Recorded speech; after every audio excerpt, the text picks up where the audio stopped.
want to get off the darkest ground, but gravity pulls you straight down. Earth from a bird's eye view. You should grow feathers and see this too. When you want to get off the darkest ground, but gravity pulls you straight down.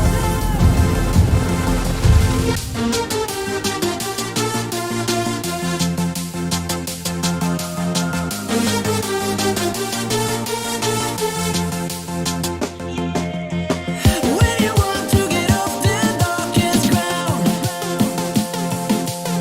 but gravity pulls you straight down. Clear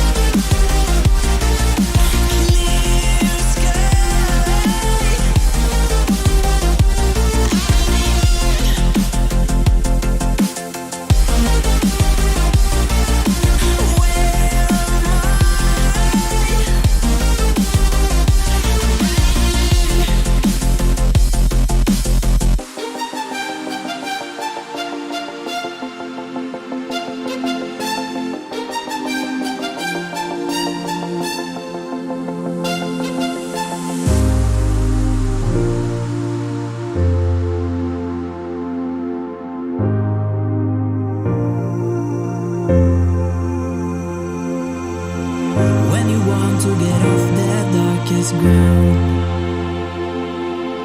but gravity pulls you straight down. Earth from a bird's eye view. You should grow feathers and see this too.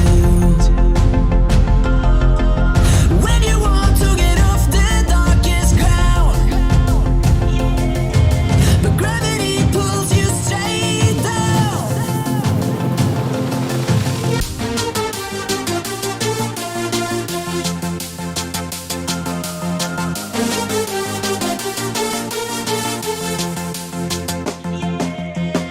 When you want to get off the darkest ground, but gravity pulls you straight down.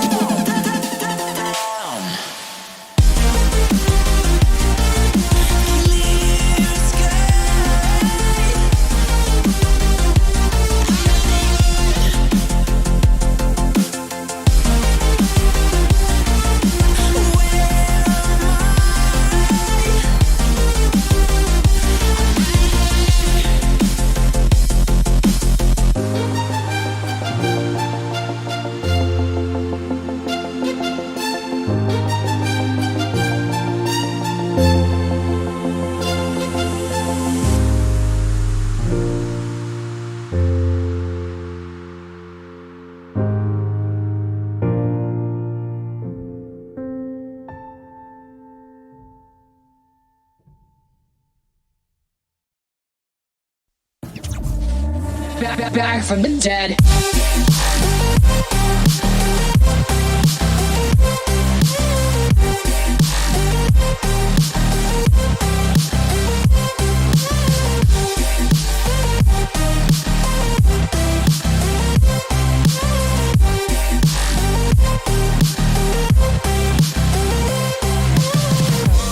Ladies and gentlemen, you're all invited to go fucking mental on this motherfucking drop.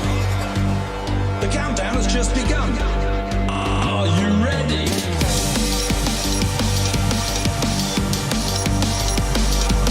Let's go. Now we're back from the dead.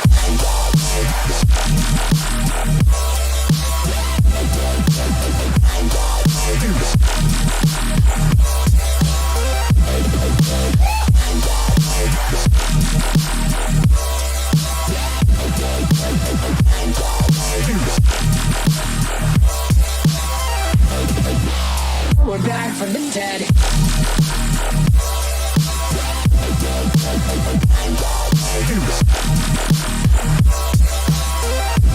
Hell yeah.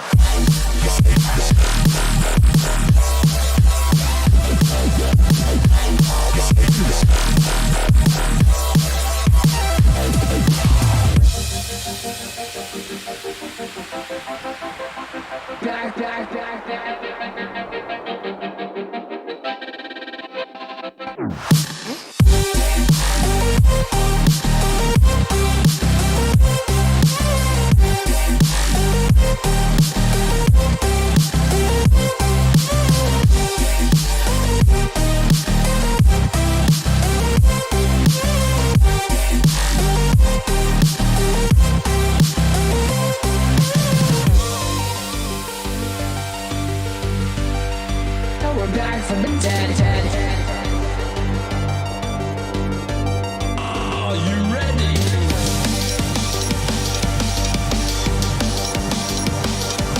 Let's go. Back from the dead.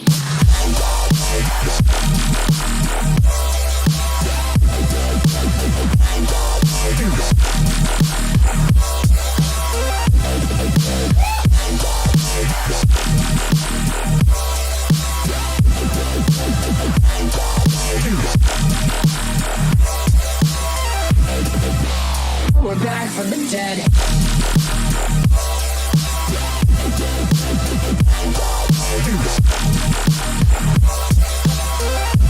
Hell yeah.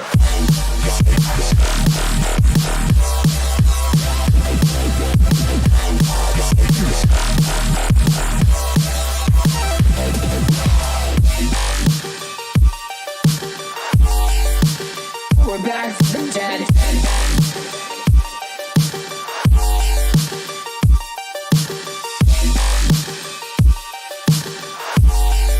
Back from the dead. Back from the dead.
Hellcat.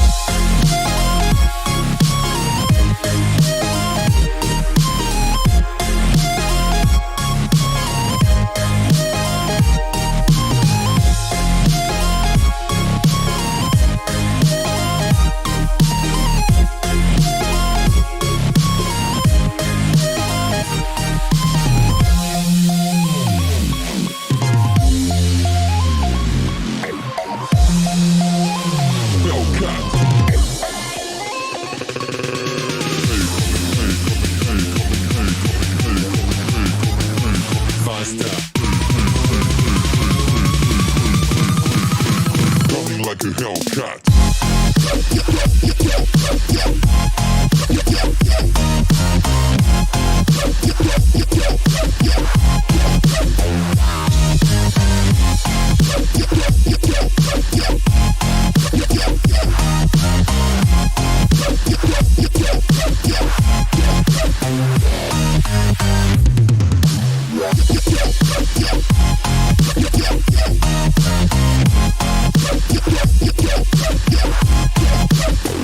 Like a Hellcat.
Coming like a Hellcat.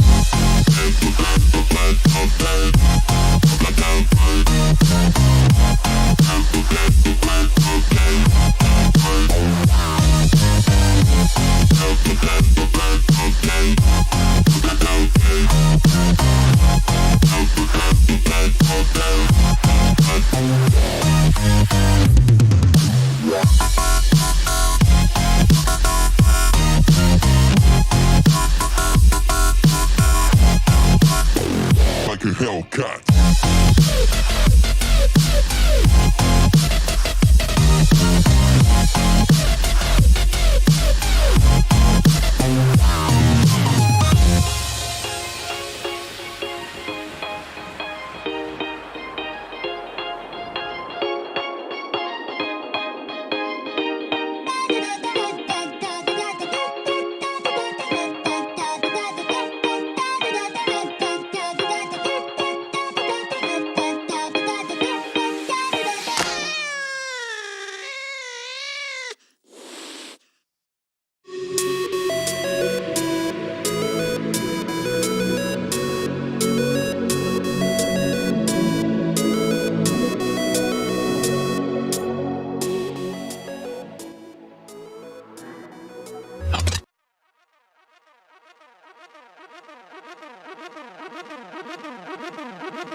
Dude, it's all good.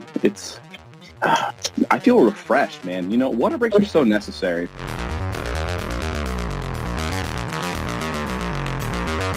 How about you give us an introduction and tell us what we have to look forward to today?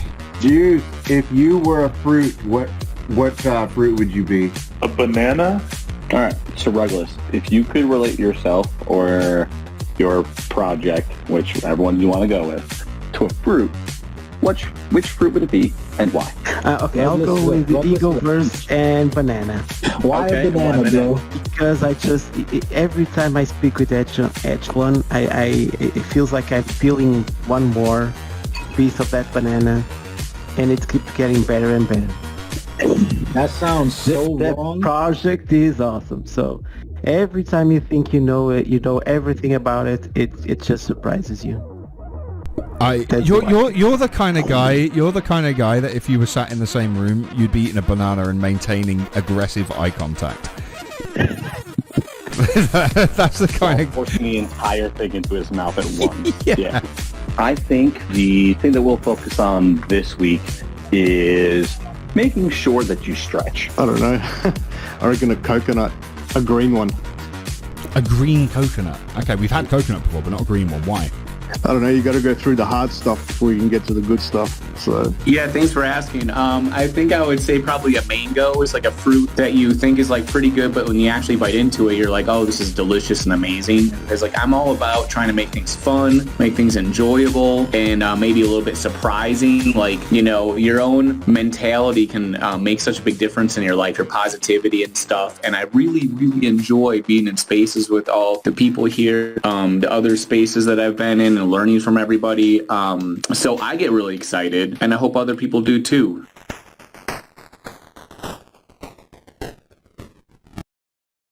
How's it going, everybody? I hope you are all well. Welcome to the Crypto Lamb Show.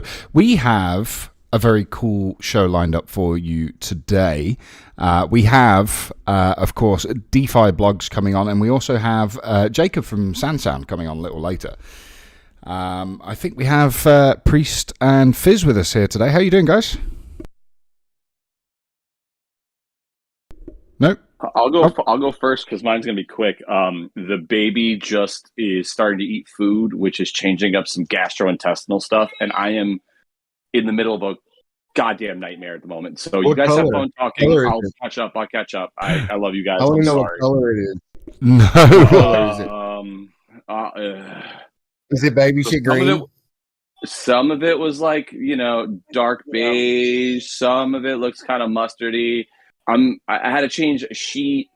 It went through the sheet to the mattress protector. The mattress protector is covered, so that's all closed. You know what I mean? Like everything is full, everything is out. It's just fun times to prep, man. Like being a parent, fun fucking times. Hey, I love. you want to know what's making me happy today? You want to know what's making me happy today? Yeah, of course I do. You should go to OpenSea and check out the Stoics. What? I know. Gabe Weiss's projects always fucking, you know, like do amazingly because when you're that level of artist, man, like that project is ridiculous. And I have 5. Oh, wow. Good job. The 4's 0.35 ETH on them. Wow. I've already gotten like 18 offers for like $500. That's insane. Well, Fizz, why don't you know what's tell us a little bit about where you just work? Let's decide this right now. I've got 5. Should I sell 1? No. Yeah, I don't think so either. Definitely not.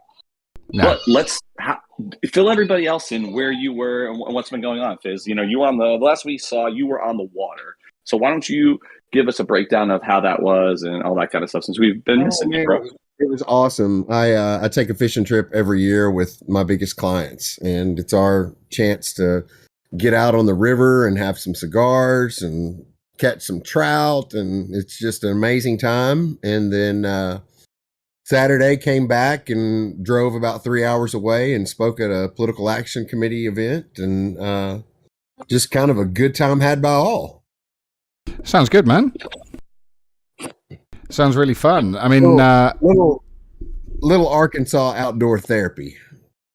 Yeah, I mean, from the pictures that we seen that I think you sent me a couple of pictures of you on the water there. It was looking gorgeous, man. Jealous. Oh man, it's God's place, man. For sure. So, yeah, so like I said, we have a couple of cool guys on the show today. I'm not sure where they're at just now, but I'm sure we'll have those connect shortly. I see Regulus is here. I'm not sure if you can speak. You're normally at work around this time. If you can, say hello. Say hello. I want him to speak. Hello. There we go. Hello, Regulus. How you doing? Hi, buddy. I missed my John Cena. Oh, So So yeah, DeFi blogs, guys. For those who don't know what DeFi blogs is, let me go ahead and pull up their Twitter page here. It's at DeFi blogs. You can go and follow them on Twitter. Please do. They've only got 210 followers at the moment. But if you like writing blogs, this is one for you. If you like blogs and NFTs, this one is for you for sure. I think there is more to the person that's behind the project. They've got more things going on. Maybe we can talk about that when they come along.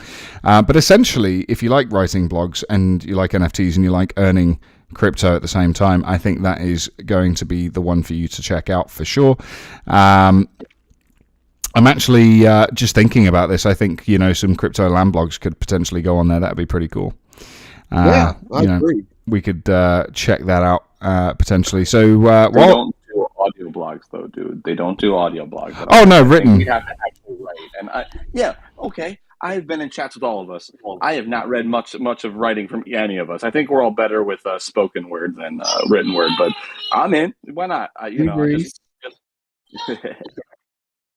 So I'm just seeing somebody in the green room. Yeah, I'm just seeing the green room fill up now. So it will just be a few moments before they come on in. We finally got Anakin. Finally. Hello, Anakin. Welcome.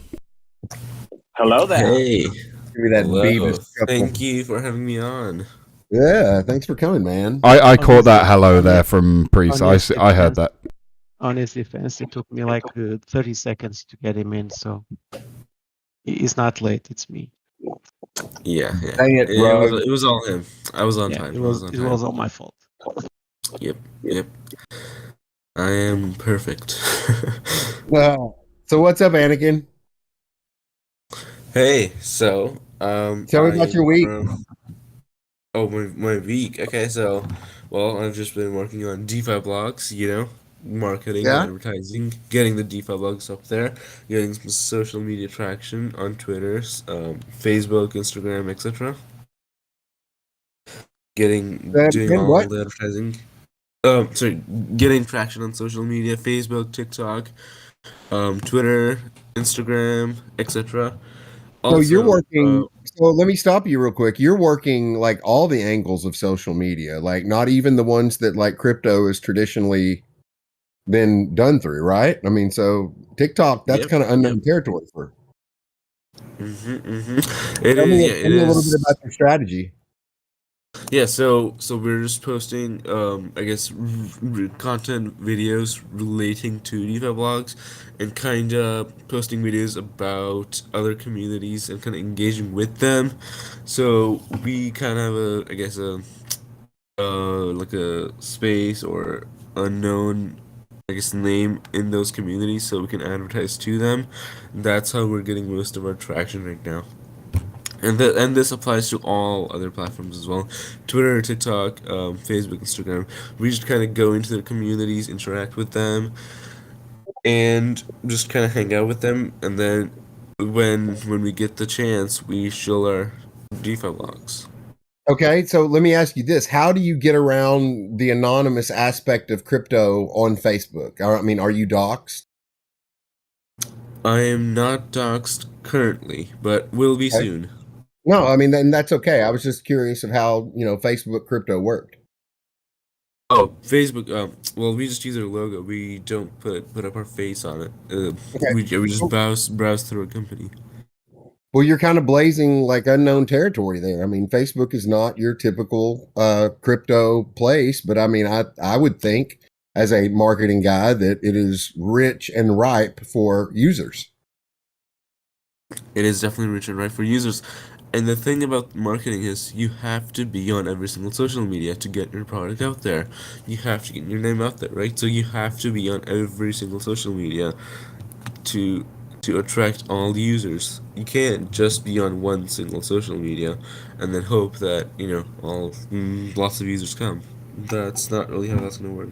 Or that's not really how that works. How are you finding that on Facebook? As Fizz said, there's quite a lot of untapped resource on there. So, how are you finding the feedback putting that out there? It's not a platform I've ever tried to use. Yeah, so Facebook is a bit of a challenge because most people on there are not very familiar with crypto. So we kind of have to post, I guess, some like basic crypto content so basically so users understand what crypto really is and understand what NFT is, and then we can get to advertising our NFT or and DeFi blogs. Yeah, and So yeah, some projects are just, I mean, automatically better for Facebook than others. I always thought with Atlantis, there's so many different things to do in Atlantis that it would have been good to have a Facebook group to kind of instruct our users how to use Atlantis. definitely. I think it's kind of the same thing for DeFi blogs because we are a Web3 decentralized social media blogging platform, which allows for true content ownership, but I think it applies for DeFi blogs as well because blogging is everywhere. People blog about pretty much anything they want. Yeah, and users on Facebook also blog a lot, I think, because lots of users on Facebook just write these big long posts, and we're trying to attract those users on Facebook as well, if that makes sense. Well, and it's got to help building trust. Yeah, it definitely helps build trust a lot. Facebook users definitely, you can in messages privately saying, what's this, what's that, and we just message them right away to build trust and gain their trust into our product and into us. I love it. I've had a couple of gigs where I've been community manager in a couple of different projects, and part of doing that sometimes, excuse me, is you have to write blogs for that, whatever project it is you're working with, right? So, typically, Medium is the go-to for some of these things. Now, what is going to be the incentive for me if I'm writing for a project, or maybe I'm writing for myself? What is the incentive for me to use DeFi blogs over like Medium, and what are the main differences? Because they do look rather similar in terms of how they would work. So yeah, what would be the incentivization for me to use DeFi blogs over Medium? Yeah, for sure, and that's a wonderful question. So, DeFi blogs is decentralized. We use IPFS as storage. Your blogs will be stored forever, and they can never, be deleted from anywhere because it's permanent storage. Also, your blogs will be automatically minted as NFTs, so that is true content ownership. After you write your blog for for a company, for a project, in the crypto space, you usually you get the blog, right? Also, they get to own the blog and they pay you, etc. But after that, with DeFi blogs, you can also own your own blog, and then you can airdrop that blog to your community, to other users, sell it on NFT marketplaces, and just do giveaways using that blog and a whole lot of new stuff using your content that's not really been done before. Selling your own content. I mean, I know it's been done, in different ways in the Web2 world, but that's usually through a whole bunch of hoops that no one really wants to go to and set up. So Also, sorry, I didn't mean to cut you off. Carry on. You're good. Oh, okay. So also for Medium versus DeFi blogs, Medium. Oh, actually, so DeFi blogs has some competitors, but most of them use their own token, which is a major bummer for a lot of users, and we understand that. So we actually plan to never launch our own token. That's also a big benefit because users won't have to buy into some random token for just to blog on a social media platform that's brand new, that doesn't have many users. We plan to use the native blockchain token of whichever blockchain we are on, and we plan to be on 25 different plus blockchains pretty soon. So that is a very large reach. That's no, it sounds really good. I mean, I like the idea of the content ownership in the NFT aspect as well. But isn't there kind of a pay to create aspect as well, which is obviously just another take on the play to earn, like you do pay to earn with certain DeFi games on the blockchain, things like that. You've got the pay to create, have you not? Yep, we do. You have to mint. You have to pay. Currently, I think currently it's 0.3 AVAX to mint your blog as an NFT. That's where we generate that's where DeFi blogs generate our revenues. In the future, though, after we branch out, and in the future it will be under. It will be under $1. But that's where we will get our revenue. So it is, I guess, pay to blog, and I guess block to earn. Also, in the future, we plan to launch an earnings program where we will share over 40% of our revenue to give back to users on every single chain, and whichever chain we earn those revenues from, to just give it back to those users. So the more that you create and mint those NFTs, there'll essentially be some sort of rev share. So it's like it says on your Twitter page, create to earn, right? Basically, yeah. Okay, and one of the other questions that I had, because it's a blog, right? And I assume that you've got that element of privacy and decentralization as well, right? So anybody can literally just go on there and start creating and write what they want, I assume. Yep. Okay, so sorry. Well, I was just going to say, what do you have in terms of any kind of moderation? Have you thought about, how you're going to deal with potentially illegal content? Because what is stopping somebody from creating something that potentially even has indecent images on it and then minting that as an NFT and sharing it? Yeah, so we plan to implement a algorithm before the blogs get published. Also, sorry, I was going to just say that before you were going to say the question. But yeah, so we plan to implement a algorithm that will be open source. We'll I guess deploy it onto the platform that will read blogs before they're getting published to make sure that they are basically meet the regulation guidelines for whichever countries that we are on. Also,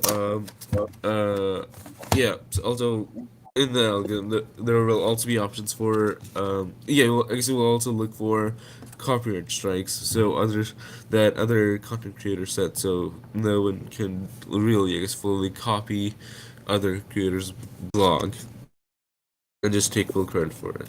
Sure. So, I mean, the copyright aspect's great, obviously, but the angle that I'm looking at more is, the potential for child protection, because, over the years working in IT and aspects of security, a lot of people have used certain blogging platforms to share indecent images of children and things like that.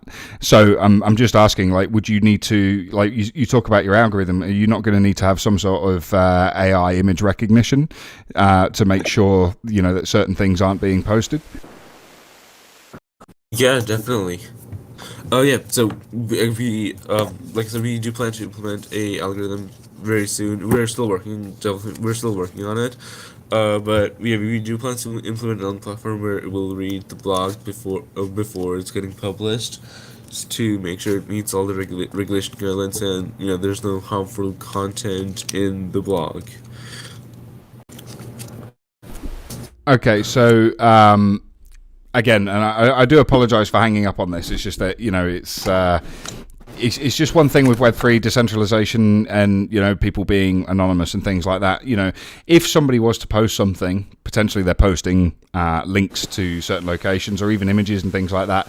If you did have something potentially slip through the net, I mean, would there be? Would you guys want to work with law enforcement to deal with that? Like, how would a scenario like that work?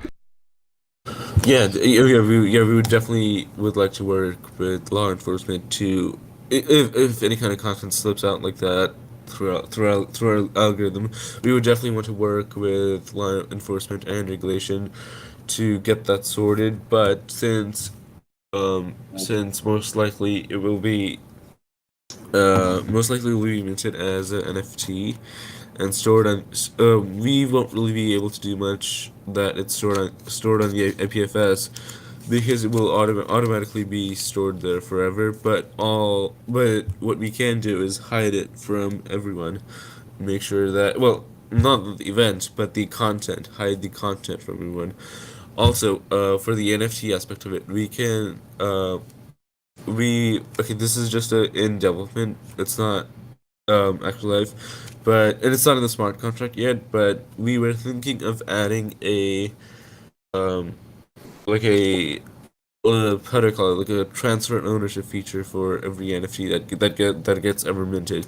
So if there is ever a case like that, which probably will be because some users just don't break rules, but but in that case, a feature like we'll just take back the NFT and burn it in a burner wallet address, but that still might not work because usually on some blockchains you can see what's in the burner wallet. So all we would be able to do is hide the content from the audience and work with the law to find the user and to punish them. So, yeah, I'm sorry for asking such a hard-hitting and serious question, right? But, obviously, child safety, for one, is, paramount, and it's not something I've heard mentioned, really, in Web3. And you've got a platform here that is a potential, port of call for, certain criminals to abuse. I just needed to know that. Thanks for answering. It'd be very interesting to see how that works. And that was another reason as well, the IPFS, if that's obviously, stored permanently, and things like that, hiding that, content from other users as well. But it's like, again, you have aspects of freedom of speech as well, and potentially somebody who could use it for the purposes of, let's say, for example, journalism or amateur journalism, in the sense that, there's been a lot of things happening in Iran right now, which obviously, individuals, organizations such as Anonymous have, kind of got in on as well. And if somebody wanted to share some of the more, hard-hitting details from the ground, there is a potential there for people to post images that are potentially very disturbing, for other individuals to view. Would you consider censorship on that, or would it be a case of allowing that to be open where appropriate, so that people can obviously make a choice, maybe even have a wall saying this might be, indecent or whatever? Like, how do you navigate that? Well, there will definitely be a feature on the platform that says, NSFCW content on this blog with a bright warning on it. But I guess we haven't fully we're not fully there yet to think that far ahead. We're currently just developing our features and plan to implement the basic regulation algorithm that will hopefully, it most likely will, censor all of the content before it even gets published, and it gets uploaded to the IPFS. Because before blogs get minted as NFTs, they have to get uploaded. But before all that happens, algorithm will just read it as, I guess, it's being typed. So, I mean, does that make sense? No, it makes perfect sense. Thanks for answering. It's just that, obviously it's a social media blogging platform where anybody can go on and post anything that they like in a pseudo-anonymous way. Now, of course, if something is outright criminal, like you've already said, you'll happily work with law enforcement and things like that. But it's just that obviously something like that should have some kind of moderation to ensure, illegal images, first of all, or illegal content, which I think most people can agree on what that might be. I mean, I'm not suggesting, obviously, censoring things that might hurt people's feelings per se, because I think there's enough of that happening everywhere, and I think it's healthy to have a platform where people can obviously have freedom of expressions, freedom of speech, and things like that. What I'm concerned about is that it potentially becomes, a hotbed for things like, like LiveLeak became, for example. Rest in peace, LiveLeak. But it's there's certain things like that. It's like if that's not something that you guys have considered, it's something you might want to take seriously in terms of having certain firewalls there in place to ensure that your platform is appropriate in the place that you want it to be, if that makes sense. Yeah, definitely. Yeah, we'll definitely consider that, and we definitely want our platform to be appropriate, and regulated for the audience and regulated by every country's laws. Yeah, and we'll definitely consider that. Also, you talked about hotbed and live leak. I haven't really heard those terms yet. Yeah, no. So what I mean, like a hotbed of, as in a colloquialism, to basically say it'd be a hotbed of activity, potentially illegal activity. People realise that they can post something on this. It then opens the floodgates for people to do that. In terms of live leak, that was a media sharing and blogging website that people essentially decided to share quite a lot of death and destruction in videos and other formats. Oh, okay. Yeah, I mean, yeah. We'll definitely consider. Well, we will censor this most likely, through our algorithm, definitely. Yeah. We'll definitely consider that. I'm sorry for ambushing you with that. It's just that, obviously, online safety and security meets privacy meets, decentralization is a very difficult thing. Because whilst you obviously want to maintain that freedom of speech, it's a case of, at the same time, are you going to allow certain illegal things in order to say completely decentralized, or is there a caveat to that? And it's I'm just trying to work out how you're intending to approach that, because it is a very real possibility and a very real subject, on the internet. Yeah, definitely. Well, like I said, we tend to approach it in a pretty simple way. Like what Medium is using an algorithm to take out all the content that's illegal, that isn't appropriate for society's standards. That's what we plan to use, like Medium, but obviously better. Yeah, obviously better, and kind of meet those regulation standards pretty much right away. So if, maybe I'm misunderstanding, but if you're meeting certain regulatory standards, certain legal standards for social media usage on the internet, then arguably you're not being as decentralized as you potentially want. Yeah, well, there's a cost. There's a cost to being accessible to everyone, and we'll definitely want to be 100% decentralized, but that's not really possible in this current world right now because people do illegal activities. That's a great point, though, right? Because that's the point we're trying to get at, Anakin, and I thank you for going there, and I want to thank everyone for their patience. The little lady is much better behaved after her bottle and her bath, essentially. I think that's the dichotomy, right, between what we want, which is decentralization, but we don't have the structures in place for governance, right? And that is kind of why we're hammering these points home. And I know I asked a couple difficult questions myself. I didn't go the same route that Andy did, but you addressed those. That's why I was very happy to have you on the podcast, because you do recognize that we're not there yet. We want to be there, but we can't build things for the ideal world we're going in. We have to build the tools for the world we're in to get the people where we are now to where we want to go. So I don't know. Do you have any way of trying to make it more decentralized, Andy? Maybe an out of the box idea? I think we kind of both understand. I'm sure Fizz does as well. That it's that there's you can't have your cake and eat it too in this instance. I don't see a way to anyway. I think that you said it quite well, to be honest, Chris. You can't have your cake and eat it. I think, there is a lot of the platform that can obviously remain decentralized, but in order to keep people safe online and by, people, I mean, children, vulnerable people, that kind of thing, there has to be an element of moderation, and I think, in that respect, I don't think most people, I don't think so. I don't think most people are really going to have a problem with Anakin and his team basically saying that's not okay, that does not deserve to be on the internet, let alone on our site, so we're going to deal with that. So I don't think anybody really has an issue with that. And for the record, Anakin, I think your project is awesome. It's something that I really want to take a look at using, because I think it's a great idea.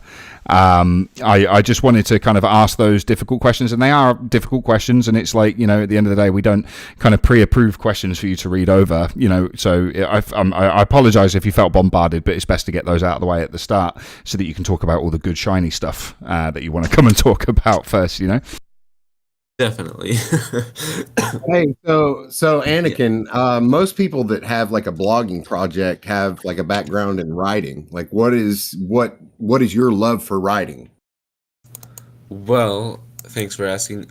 So before I was in the Web3 space, before I got into the whole crypto activity, before I actually used to write I used to basically be a contractor for companies and write content about them. But specifically, I was interested in writing about criminal activities and talking about just do basically an investigation of criminal activities and what happened and etc. And Now, are you talking about like hacks, and are you talking about like crypto hacks and things like that, like Harmony Villains is into, or No, what do you nothing about crypto. Just criminal activities in the traditional world. Like, let's say a bank got robbed, like that, like those types of activities. So, are you like into podcasts, true crime podcasts, and things like that?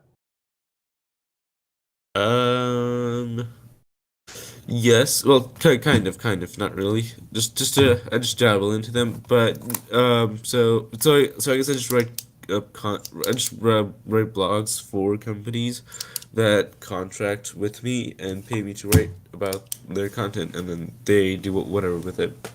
Cool. Yeah. So if somebody, sorry, Fizz, I said a hired gun. I don't understand what you just said. A hired gun. Oh, I was going to say the words were going in, but my head wasn't processing what you were saying. Sorry. Usually we have Hired trouble gun. understanding this. That's normal. It takes some time. So if you're a It's because I put the emphasis on the wrong syllables. Tomato. Also, I wanted to mention that was at least, I think that was at least or actually I think that was 2 to 3 years ago, maybe 1 or 2 years. Yeah, but I think that was pretty far back. That's what I did before this. Yeah, but I've just been living off of passive income and just traveling. But I wanted to get into crypto and provide value. So if that makes sense. So arguably, you are a professional blog writer. Pretty much. Yeah. So if somebody wanted to start blogging, for example, and you would say to them, "Hey, I have the platform DeFi Blogs. Come along and use our platform." Like, if somebody wanted to start writing, how would they write a blog in modern times, right? Because things change over time. The style of the way people write and lay things out changes over time. I'm by no means a professional writer. I can hardly write my name. So if I wanted to write a blog about CryptoLand, for example, talk about how somebody would potentially structure that and how they would try and write that so you captivate the person that you want to, get the information out to. Yes, for sure. So, I guess how you would write blogs about crypto is, and you said to talk about structure, right? So, basically, there's the title of the blog, and then the introduction paragraph of what the project is. Then, before the introduction paragraph, there's the thumbnail image to get the audience into your blog. I'm just going over the basic general stuff. Also, and then after that, it's the in a general sense what you're going to talk about in the blog, and then some images, or actually not some images, but and then you go into the blog of your content, and then the conclusion of what you talked about in the blog, and basically like a summary. And that's the block structures that I would say for a crypto project writer, Web3 project writer. Okay. That writes about projects, yeah. So in terms of using hashtags and things like that, are they important to put in? What kind of SEO so people can find that? How does that work? Because obviously you're going to be minting that as an NFT. Are these blogs only going to be able to be found within your ecosystem that you create, or is like a Google search going to start firing that up, for example? How does that work? So we're kind of so this is still in development because we're kind of debating between using the Google search and actually hold on. Yeah, so Google search will uh yeah, Google search will be able to, I guess, take in and just users blogs will appear through search engines, whatever there's for whatever they're searching. But what I was trying to get to was the IPFS aspect of it. Since the blocks will be stored on the IPFS, we'll have to make sure that. Actually, sorry, I lost my train of thought. They will be accessible through the search engines, and they will appear on the search engines. Currently, they don't because we're still developing this sharing feature, and it will appear. And also sharing features for Twitter, Facebook, all the major social media platforms that you could share your blogs to will have the options for that as well. Sorry, I kind of lost my train of thought there. That's okay. We do that here. Yeah, we must have been some younglings running around. Yeah, sorry, I'm just a bit sick. Haven't have a cold, so that's why. Is it the dark side? Anakin, we're worried. The dark side. Stay away from the dark side. We're not going to call you a master, though. You haven't earned it yet. Oh, come on. Why not? Anakin, come to the light side. The light side. Oh no, I have to choose. Dude, what What do I reference is do? that?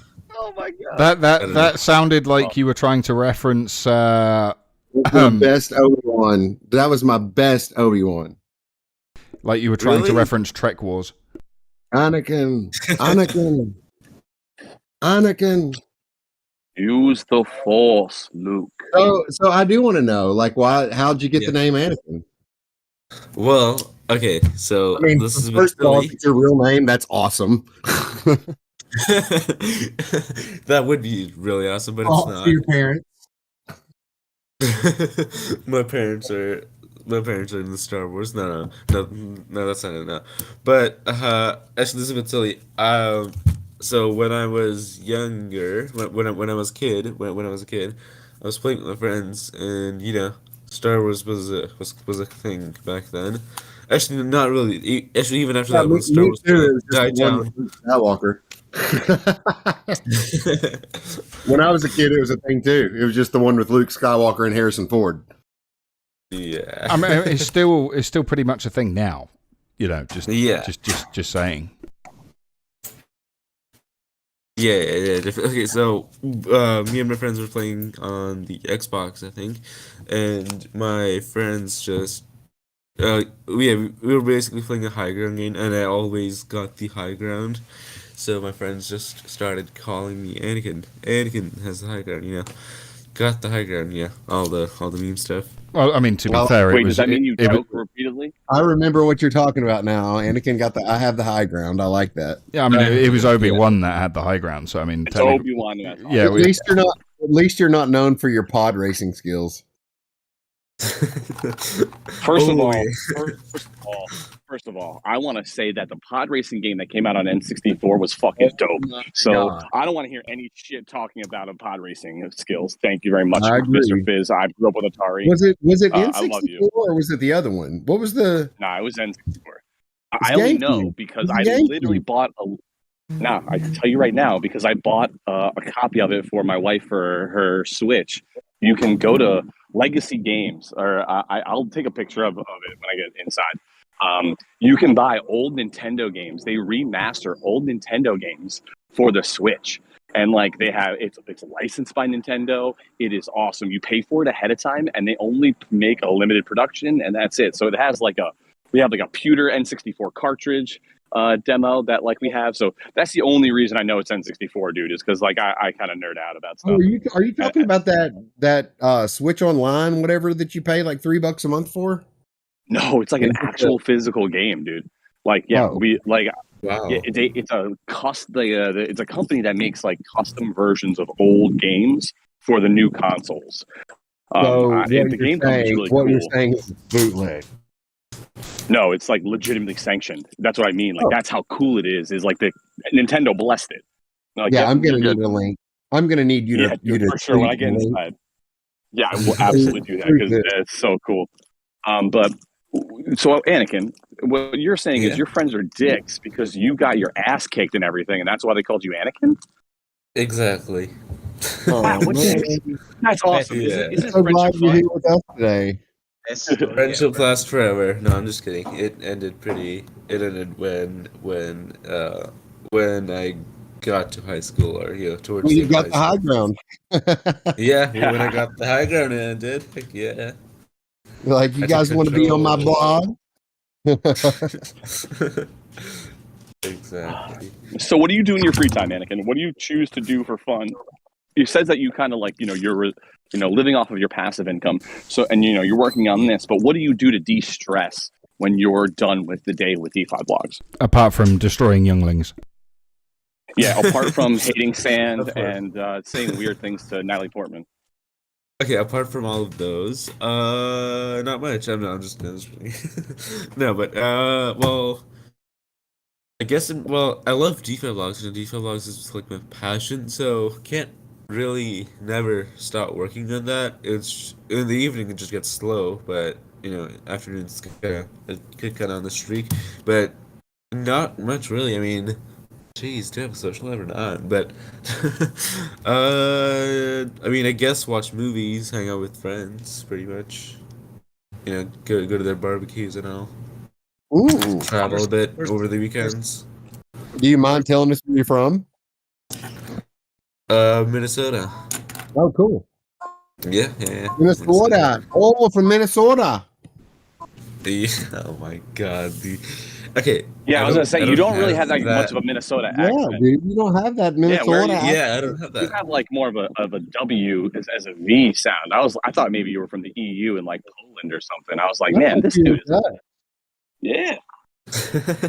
Yeah, that's how I sound when I'm saying. But no, I don't have a Minnesota accent because our family I guess, traveled around the states and lived in, I guess, I can't remember the states, all the states, but I think somewhere in Florida and then Texas, etc. But like, yeah, we kind of switched our homes kind of regularly, like every 2 to 3 years. Yeah, I can see that. Yeah, You got little Colorado, little Florida, little skater, Yeah. a little bit of everything. Oh man, Little now I hear "Skater Boy" by Avril Lavigne in the back of my head. I'm so old. Anakin just went from from a 9 to a 9 out of 10 for me. Aw. Well, welcome to there's a Boomer guy Chat named with Anakin. Priest and Fizz. First of all, if the people who are listening to podcasts, right? If you're on Twitch, I would like you to go to twitter.com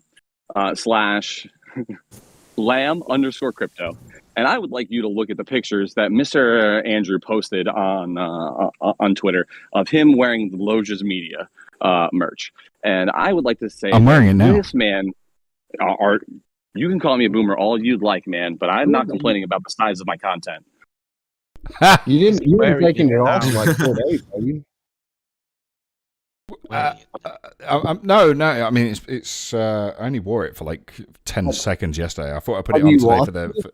I wore it for like 10 seconds yesterday. It was clean. Please tell me you're not pentless today again.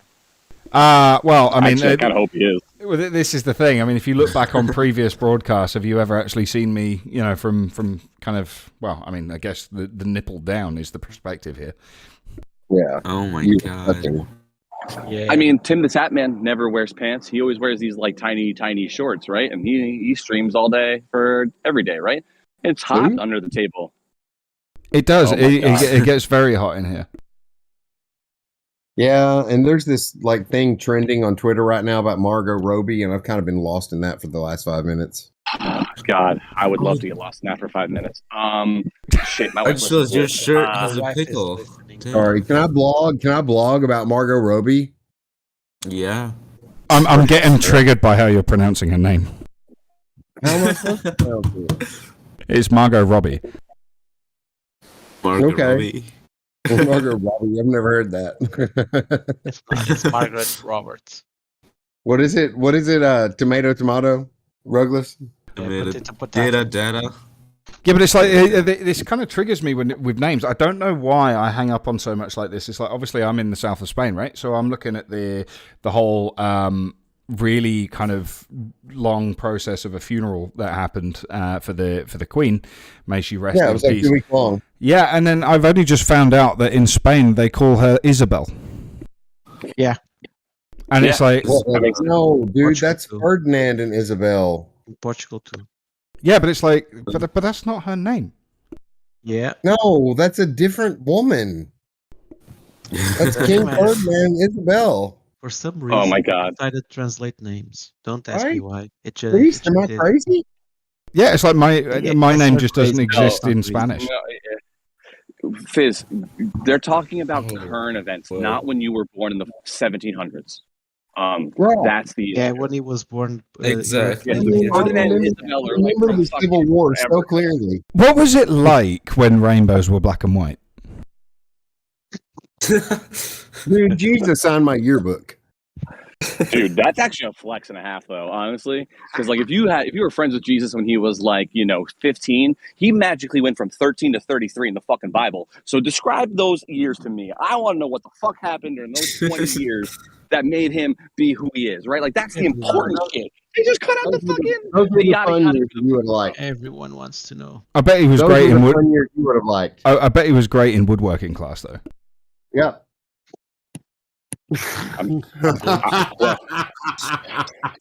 Oh man, there's so much to go there that I am just gonna not touch that, and I'm just gonna walk away. Oh man. Anyway, so DeFi blogs, right? Like, how do we not get canceled off Twitch? But yeah, DeFi blogs. Oh man. Oh, no, I'm kidding. Do you think if he met up with a Roman chick, she'd be like, he'd be like, I'm gonna nail you, and she'd be like, no, I'm gonna nail you. Ooh, the plot twist. Ooh. As in 2022 just said, he goes, you nailed that. Yeah. See, I appreciate that from the chat more than I do from you, because you're kind of just beating the dead horse there. But chat, man. Yeah, I love it. yeah, I mean, but the key to comedy is repetition, though, really, isn't it? Hey, practice makes perfect. Like I said, the key to comedy is repetition. Too? She said. Hey, Andy, the key to comedy is repetition. Apparently, have you heard that the key to comedy is repetition, though? No, I hadn't heard that. Oh, It's not working anymore. I do believe it. Speaking of, kind of beating a dead horse, for a joke that's been going on for a while, started by Harmony One leadership, is I think it's time for us to go for a water break. Ooh, I think that's a great idea. Yeah. That's a great segue. That was actually almost professional. Look at us. Ooh. That was professional. Let's go. Let's go. All right. That was Water break professional, for real. For real? Okay. Yeah, so you need water. You have to absolutely have water. You can't stay hydrated without H2O. Make sure it is H2O, not H2O2. That will be detrimental to your health. Andy, you think I need water? I think so. Coffee is acceptable supplement. Yeah, coffee is acceptable. As long as it has water in it, I think is the main thing. Well, yeah, that's why I said it was a supplement, because it went into the water. Right? Or how, or would be an augmenter, right? Like, how does that? What kind of? How would you define that chemical process, right? Because you're adding hot water to coffee grounds, and then you filter it, and then into the pot, right? So, like, what is it, Andy? I guess it would be a cocktail. I'm in. Fuck it. Having a cocktail in the morning, milk, coffee, water. That's This. we can tweet that, but we're going to need some context when we tweet that, because people are going to think I'm a bad fucking parent. It's like, yeah, Instead I'm of just knowing I'm a making. bad Two in a row. You'll be two in a row. You're just You gonna already be made a able to baby judge my cry. tweet. You already made a baby cry. In fairness, I made a baby cry on demand with an amazing sound that we still don't have the fucking music to. Where you at, GOAT? I want my music. I want to listen to my baby crying with a sick side beat. Let's go. I mean, it was genius, and it was a perfect cry too. I already heard the final version like Monday. I think they put it on one of their shows. Even the Benny Hill one. Oh wow. Yeah, the Benny Hill one is. It's a Well, great then screenshot. I'm just gonna blow up Goat's phone and try to figure out Yeah. why we don't have our Do stuff, it now. because Do it that's now. what we need for Do the it- on No, Friday. no, you're doing it wrong. It's So, not. guys, you have to do it Diva on Vlogs. Twitter. Hey, Anakin, what are some projects Yeah? you're into? What are some projects you like? What are you Like- invested in? Well, okay, in the crypto currently, I think there's one Lambo NFT. There's the Egoverse is NFTs. There's the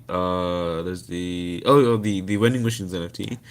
And then that's on Avalanche, by the way. Yeah, I'm just talking about the Avalanche ones. Also, I think there's some. Oh, yeah, there's some game projects as well, like the Kravida. I think that's what it's called. That's a pretty cool project as well, for my opinion, but a pretty short term one.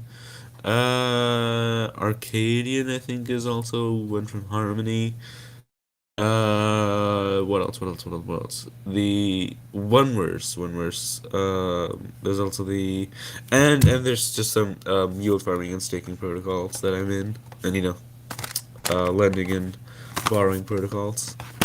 Arcadian is moving too. So I do apologise, just to cut off here. Before I take down the graphic, which is currently showing the water break, Priest, could you just tell us about today's first water break? Because we're having more than one today, and we do have a raffle on currently as well, which people can now enter. I don't know what word I was trying to say then, but people can now enter that raffle if they type in !raffle. It has to be done in the Twitch chat, and you have to be following, of course, to enter that. Tell us a bit more about that, just quickly, Priest, and we'll obviously go back to DeFi Blogs. Apologies, Anakin. This is a bit random if you've never experienced this before. I do apologise. Can I add a reward to the thing? You can at the end for sure. This one is actually from a project. This isn't one we're just making up. So we do apologize that we can't right now. But the second one we do, if you want to just tell Rugless in the chat what you want via the message, we'll make sure we give it away. But Rocket Monsters, who has their mint coming up for Solana, has graced us with some whitelist tickets to give away for that upcoming mint. It's gonna be a limited drop, so you do have to be whitelisted to get it, but it's on Solana. So we are gonna give away 2 pairs of tickets. There's two characters dropping. So we can't guarantee you're gonna mint those specific characters with the 2, but you'll at least have the opportunity to get a 50-50 shot twice to get a character you want. Personally, I want the big elephant. So the cost for that is going to be 2 SOL. And you will need to be whitelisted to mint. So if you are not raffled yet, we do have some more to give away before their next before their actual mint comes out. So they won't be the only day. But if DeFi Blogs wants to go ahead and tell us what he wants to give, we will absolutely do that as well with the second giveaway. I know you have to go to work or something, Anakin. There's a reason you had to run a little early, so I apologize. So I think I put in I messaged privately to Sir Rugless on average that I want to give away a blog NFT to whichever users you guys choose. And I can also send it to you as well, then you can just airdrop it to them. That's awesome. Awesome. Thank you. Yeah. Okay, so whilst we have you here, because I appreciate, I didn't actually know that you had to run away. Now I know that. What do you want to tell the people watching now and in the near future when they watch it on playback on YouTube? What do you want to let people know about DeFi Blogs? Now, obviously, we covered some kind of hard questions at the beginning there, but tell us, what you want the people to know about DeFi Blogs. Like you said, it's your passion, so now is your chance to speak passionately. Awesome. Thank you so much for that. So, a summary of DeFi Blogs. DeFi Blogs is a Web3 blog to earn decentralized social media blogging platform. We plan to be regulated and meet countries' regulation standards and give content creators true content ownership. And also, adding on to that, there will be options for creators, giving creators licenses and custom licenses that they can put on their own content, which is super amazing. Looking forward to that coming in the very near future. And also, coming features subscription based blog lists for creators and and creators will be able to choose their own tokens. Also, mobile app coming soon. Towards the end of the year, though, not soon. Towards the end of the year. Also, we plan to go to, well, in September, 25 plus EVM compatible chains. Also, but later on, way more than that, to reach a much larger audience. And then after that, we plan to partner in the Web2 world and in the Web3 world, kind of advertise and just spend lots of money on advertising. So to reach massive amounts of audience, DeFi Blogs is a blockchain platform that will be regulated and will meet countries' regulation standards. Can't stress that enough. We want to be as decentralized as possible, but we will meet certain regulation standards that the country requires us, because we plan to be global, like a global social media platform. Like I think pretty sure Medium is, but yeah, like Medium. Anything Guys, else? I don't know how else to say it, but I mean, Annie's got his shit together, and I want for him to know that CryptoLand's got his back in whatever he wants to do. Ooh, thanks a lot, man. You too. Got your back as well. I mean, that's truly impressive, man. I mean, it really is. Like what you've done on paper and on web, like, really doesn't translate to the full amount of work you put in on this. Definitely. You know, I'm just truly passionate about DeFi blogs and content ownership. Yeah, but mainly about DeFi blogs. Yeah, I'm just truly passionate about it, and I want DeFi blogs to be the biggest blogging platform and social media platform in the Web3 space when the bull run hits, and even in the bear market. Because, because we plan to be on pretty much every single chain, so you'll reach a pretty large audience. Also, a brand new feature that's gonna come in the next year. Branching out your NFTs to all the chains that we're on. Oh, sorry, branch out the blog NFTs to all the chains that you're on, pretty much automatically. So your blogs will be available on every single chain. Very cool. And I just want to throw out there that I did an AMA with DeFi Blog, Anakin from DeFi Blogs. How long ago was that, dude? That was a couple months ago, right? Wait a second. Did we? Was that with the Egoverse? Oh, It Egoverse.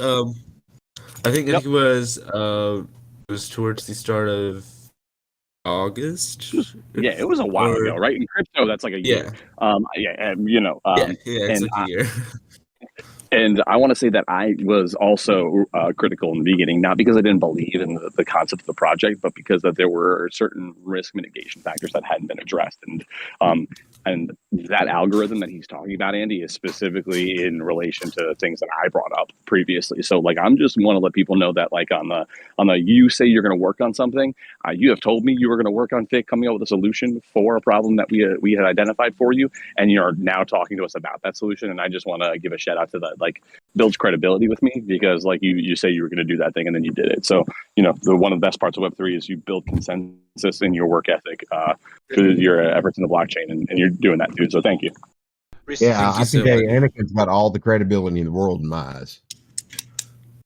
Yeah, and it really is important for people to know that as well. From what Priest is saying there, if you've observed, somebody saying, no, I'm going to do this, and then do it, that is important. So, guys, please go and check out defiblogs.fundsfi.fund.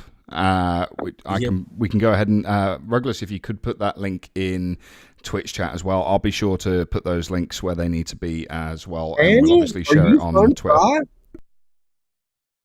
Are you FundsFi? Yeah. You're kidding me. Dude, this is like somebody who watches the second movie in a trilogy and just doesn't realize they're related to the trilogy. It's like a reunion. It is like a reunion. Jeez, oh my gosh. Yeah. Oh, also, I'm not sure if we you have guys know, history, bro.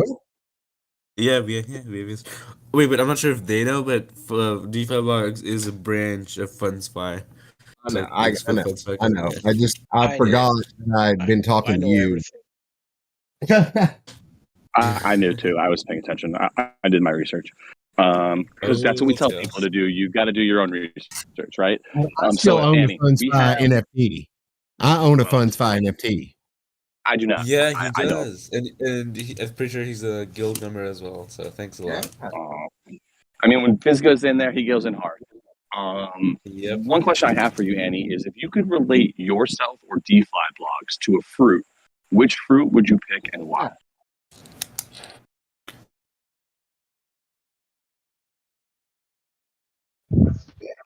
Dun, dun, dun, dun, dun, dun, dun.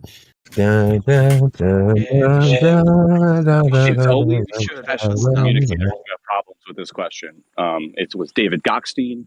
It was most recently Daniel Pagan. And now we've got Anakin. Everyone's getting stumped by what fruit would you relate your project to and why?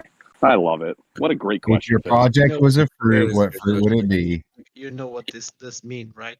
You know this means that they didn't listen to the program before. No, Rugless, it's not an avocado. Oh my god! I mean, I like mangoes. I like mangoes, so you know. We seem to be getting mango a lot for some reason. What's the reason for mango, Anakin? Well, it's the summer. It's really, really good. You know, you can make the mango juice and you can just eat it. Just cut it up and eat it. It's super good. It's super delicious, sweet. So many mangoes. It's in because Minnesota. there's stuff in mangoes that makes when you smoke weed it more effective. That's what these idiots are all telling you. They all just smoke weed. Exactly. That's it. If you want to get super Well- effed up, you drink a bunch of mango juice before you smoke weed or have edible. Dude, Today you I'm learned. so- Mangosteen. Mangosteen. That's what it's called. Ah, Also, I have to get going. It is 10:30 right now, which I have to get going. So sorry about that. Yeah, we know, dude. It's good. Thank you for coming. Yeah. We appreciate your time today. yeah. Thank you so much for coming and sharing that with us. And again, thanks for answering some difficult questions. I know that can't have been immediately easy, but I really appreciate you doing that. And I'm really looking forward to seeing how DeFi blogs develops. It looks awesome, man. Thank you so much. Thank you so much for having me on, and thank you so much for asking these questions. They're very important questions that I always need to answer and will always answer very carefully and very, I guess, diligently. I don't know how to I forgot what the word was, but yeah, I will always be happy to answer them. And thank you so much for having me on. And okay, I gotta go. Sorry. Okay, so yeah, have a wonderful day. Take care. Bye. So I guess what we're going to do just now, while we're waiting for the next guest to come along, which is going to be Jacob from Sandsound, I believe, we're just going to go ahead and we're going to go ahead and throw up the water break site. No, we're going to go on a Be Right Back. So I'm just going to put the music on and go to the Be Right Back slide just for 5 minutes, so we can all go and stretch our legs and refresh for a little bit before Jacob comes along. Do it, everybody. Get yourself something to drink or something to snack on. Okay.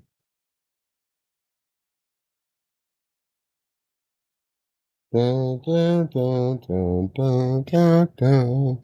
Dun, dun, dun, dun, dun, dun, dun, dun, dun, dun, dun, dun, dun, dun, dun, dun. Dun, dun, dun, dun, dun, dun.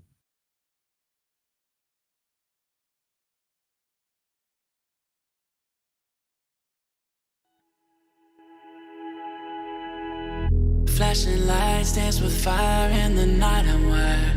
Watch the time pass us by. Is this feeling lying? Could you pass the lighter? Yeah, I'm trying to keep my cool. Nicotine in my veins, flaming up desires. What am I supposed to do? Cause it feels so good. Feeling wild like a zoo. Put me in a mood. Put me in a mood. Maybe I should've known that it ain't real. How'd you know how to get into my feelings? You're a trip giving me hopeless solution. Hopeless solution. Baby, I should've known that it ain't real. How'd you know how to get into my feelings? You're a trip giving me hopeless solution. Hopeless solution. Hopeless solution.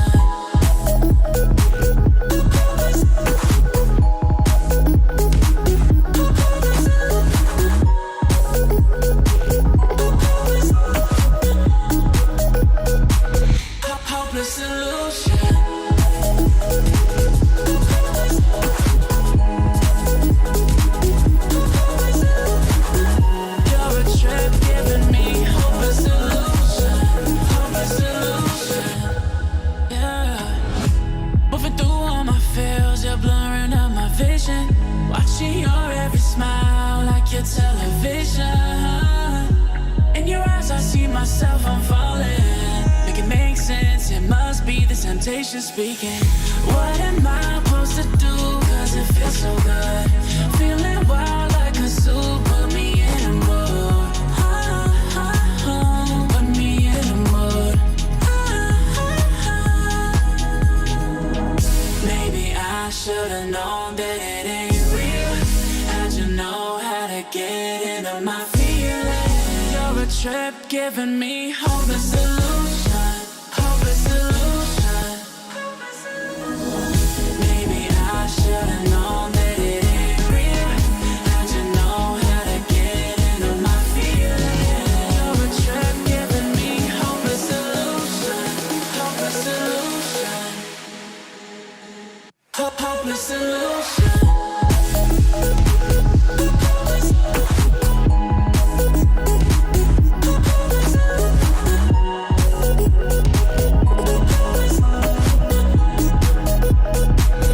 Hopeless solution. Maybe I should've known that it ain't real. How'd you know how to get into my feelings? You're a trip giving me hopeless solution. Hopeless solution. Hopeless solution.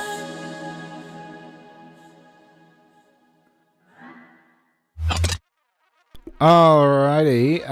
Why is the intro video playing again? We don't want that. There we go. Turn that off. So I am back again. I've got my drink. I am refreshed. I've stretched my legs. I am good. Sir Ruggless is on camera. Shall we put that on the stream? Please don't. Always. He's so pretty. He is, right? I agree. Yeah. He's so modest too. I mean, I have to say that Ruggless's t-shirt game matches like any college person, right? Like he's always got some kind of Marvel superhero, or he's got some kind of referential shirt on, like pretty much every day. And I just want to give a shout out. He's like one of the guys from Big Bang Theory. Oh, I love that show. He's he's flashing us. Get it? Because it's Flash. Oh wow! You know, it's more fun when you explain it. Yeah. Look at the puns. He's so funny. Yeah, we've had. You know what? It's been a while since we've had like the entire group together for a podcast. We've had like people trying to be on a podcast while on the phone, or driving 3 hours, etc. Like this. It was nice to have everybody a little bit earlier. I felt kind of bad we didn't get to too much about DeFi blogs, but I felt like we had a little bit more of a us hanging out conversation. Yeah, no, it was good. I mean, I think it'd be nice to start seeing some more questions from the people in the community. If we have a project on here and people want to know more, please, I encourage you to put your questions in chat as well. If there's certain things that you want to hear that we're not asking, let us know, guys. It's your show too. Podcasts are weird though, right? Because like I know that there are people who I know that listen to this pretty much like every day, but they can't really interact with the podcast because they're like working. You know what I mean? They're just listening. So for those people out there, we appreciate you. You know how to get in our Discord. Hop in the Discord, drop us a line if there's a question you want us to ask. One of the things we're kind of working on trying to do is be a little bit more organized on the back end, and we're trying to figure out some ways of working a little bit more asynchronously, since Andy and Ruggless are significantly further back in time or further ahead in time than I am and Fizz. So Ruggless doesn't sleep ever, and that's whatever. You can't fix Ruggless, but Andy needs to sleep because Andy will just try not to sleep for like 3 days and just think that's okay, and it's not. So Andrew, please go to sleep at a reasonable time. So we're working on some of that stuff. But if you guys want to see us do some more different things with guests to try to make sure that we get some more interaction with them, we've got some ideas on our end. But we're always open to listening to the community. We know there's a bunch of really smart people who listen to this throughout their day. And if you have ideas for us, please let us know. We are not the end all be all. So no, for sure. But outside of that, dude, what made you decide to go all like OnlyFans yesterday? I need to know. Did that old lady come up and show up at your house? No, thankfully I haven't had contact with that predatory individual for a while. So no, basically, I was actually having breakfast with my fiance, and I got a text to say that I had mail. So I went around to pick it up, and sure enough, it was my Loge Media T-shirt, which is what I'm wearing now. If you don't know, it's Logan Detty on Twitter, who runs a photography and media company, and I seen his merch store, and I thought, you know what, I'm going to grab one of them. I quite like the look of it, and it's got all logs on it, but it's also got a random pickle at the back at the bottom for some reason. Are they logs or are they loges? Loges, I guess. Okay. Would be the correct, I guess. Loges. Loges. Yeah, I guess. Loges. But the so yeah, my Loge Media T-shirt arrived, and I just kind of I just literally kind of looked at my fiance and I said, look, I need to do this. We need to set up some candles, you know, and just do some photography. This is just way too sexy to keep to ourselves. Yeah, and it's like, you know, she was completely as soon as she seen me wearing the T-shirt, she was like, no, this is all about it. All about it. Exactly. Like, that's it. You heard it here first, everybody. She was Women wooed in the audience who are with a person, and you want to make them feel special, like when your significant other goes to Vicky's for you, right? You need to buy them a Loge Media T-shirt.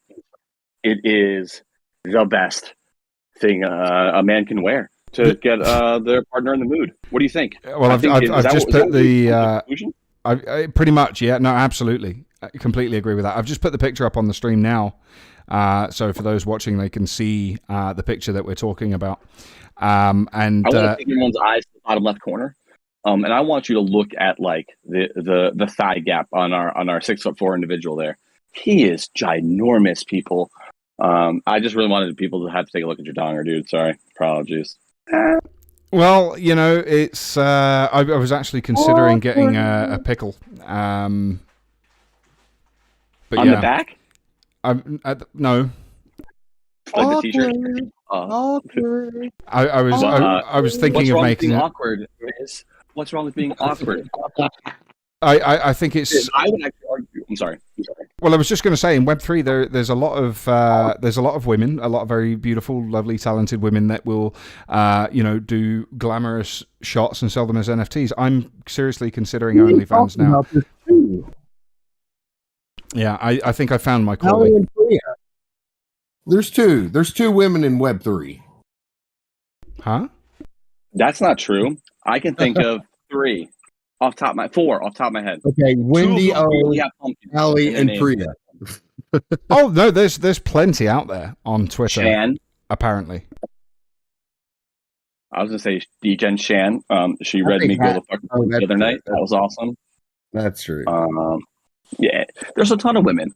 And more specifically, right? Like the whole point of my statement wasn't that we should objectify women. It's that this is an opportunity to objectify men the way that we objectify women, unfortunately. Well, so it's like a way of equality. Exactly. This is, I think that I can break into the game. I think I can really, bust onto the scene with some incredible pictures. Please don't suck on your soul patch. Don't do the suck on your soul patch thing. It's a little creepy. You're so big and intimidating. You need to be more gentle. Did you know he's 6'4"? Dude, did you know that he is a giant among men? I mean, I imagine when I meet him, it's like Paul Bunyan. I don't know who that is. Gonna come riding in on it. Of course you would know who fucking Paul Bunyan is, you American-centric dick. Paul Bunyan is a American folk hero. A legend. Doesn't really exist. A legend. Google Paul Bunyan.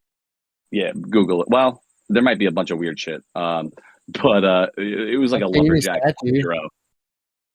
Yeah, it's not that cool.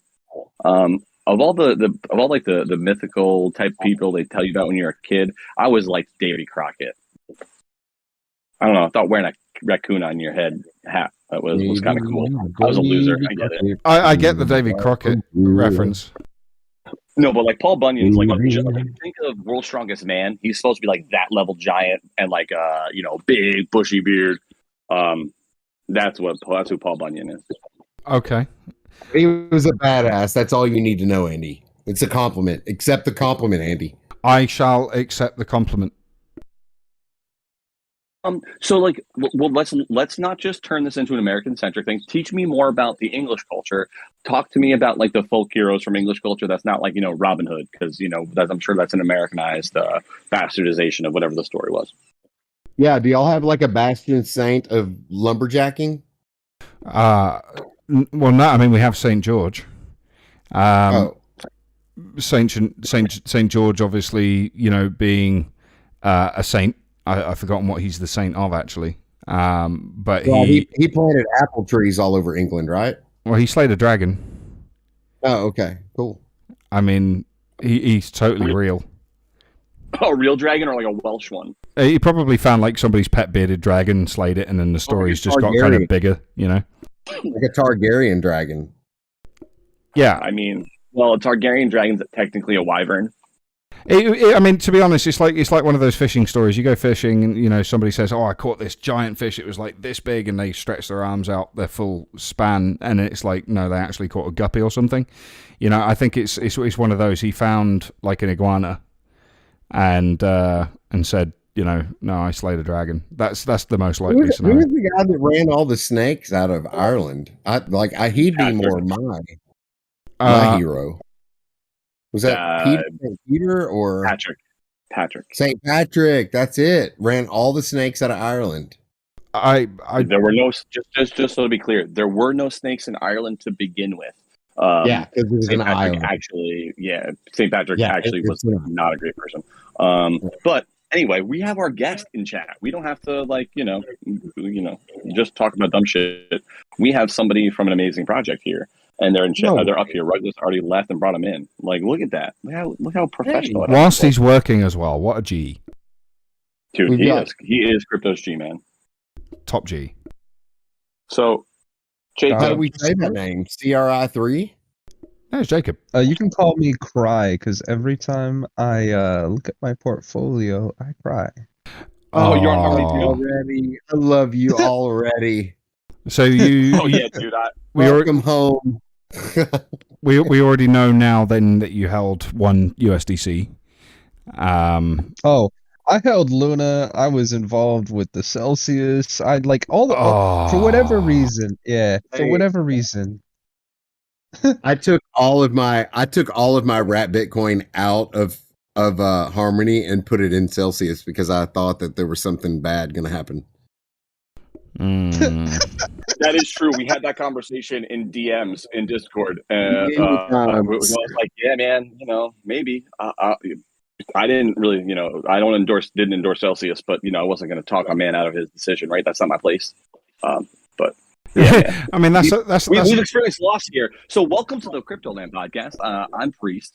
It's a pleasure. The British Indian dude is Crypto Lamb, Andy, and Fizz is the other American sounding idiot. The redneck is Fizz. Yep, the redneck is Fizz. So why don't you introduce yourself to the people for a second so we can catch up? Me or yeah, you. Yeah. Oh, I don't know who we're talking about here. I'm just kind of like, hey, what's up? Yeah. So I'm Cry. Really quickly, I'm gonna go back and tell my pun. Every time I look at my portfolio, I cry. That's the name. I cry for at least 3, so I figured I'd put the 3 in the name. And I'm basically a big degen who's been burnt in this space more than enough times to like learn my mistakes. Started in 2017 or 2020, in between 2017 and 2018. I started mining Ethereum and other cryptocurrencies, and the way I learned the importance of decentralization is that I purchased the miners with like cold hard credit card, right? And so what ends up happening is me and 2 other friends from high school get together, and I don't have the technical knowledge to run this miner. So one of my friends does, and he helps me. But we don't have the the ability to pay the electric bill for that miner. So our third friend, who was fortunate enough to have solar panels, like, was like, yeah, sure, come put it here.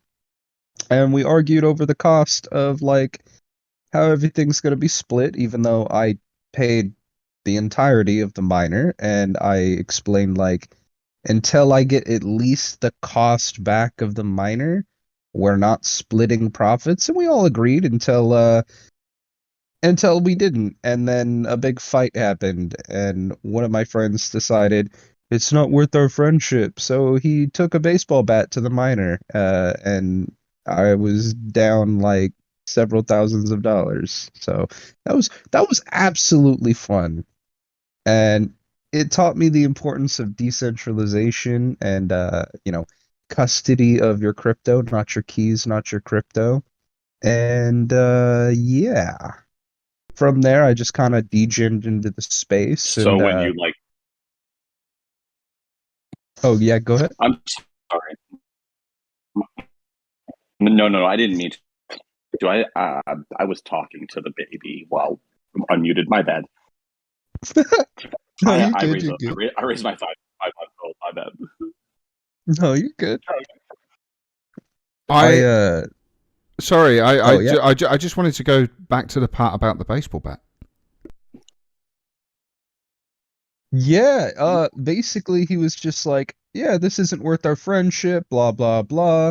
I'm gonna break this thing because it's getting in the way of our friendship, and I'm like, you just broke this thing that I paid like thousands of dollars for. Fuck you. Didn't even offer to like compensate or anything, just like, no, it wasn't worth our friendship. I'm like, how would you feel if I just like went out there, just broke your car, just keyed your car? Like, that's what you did.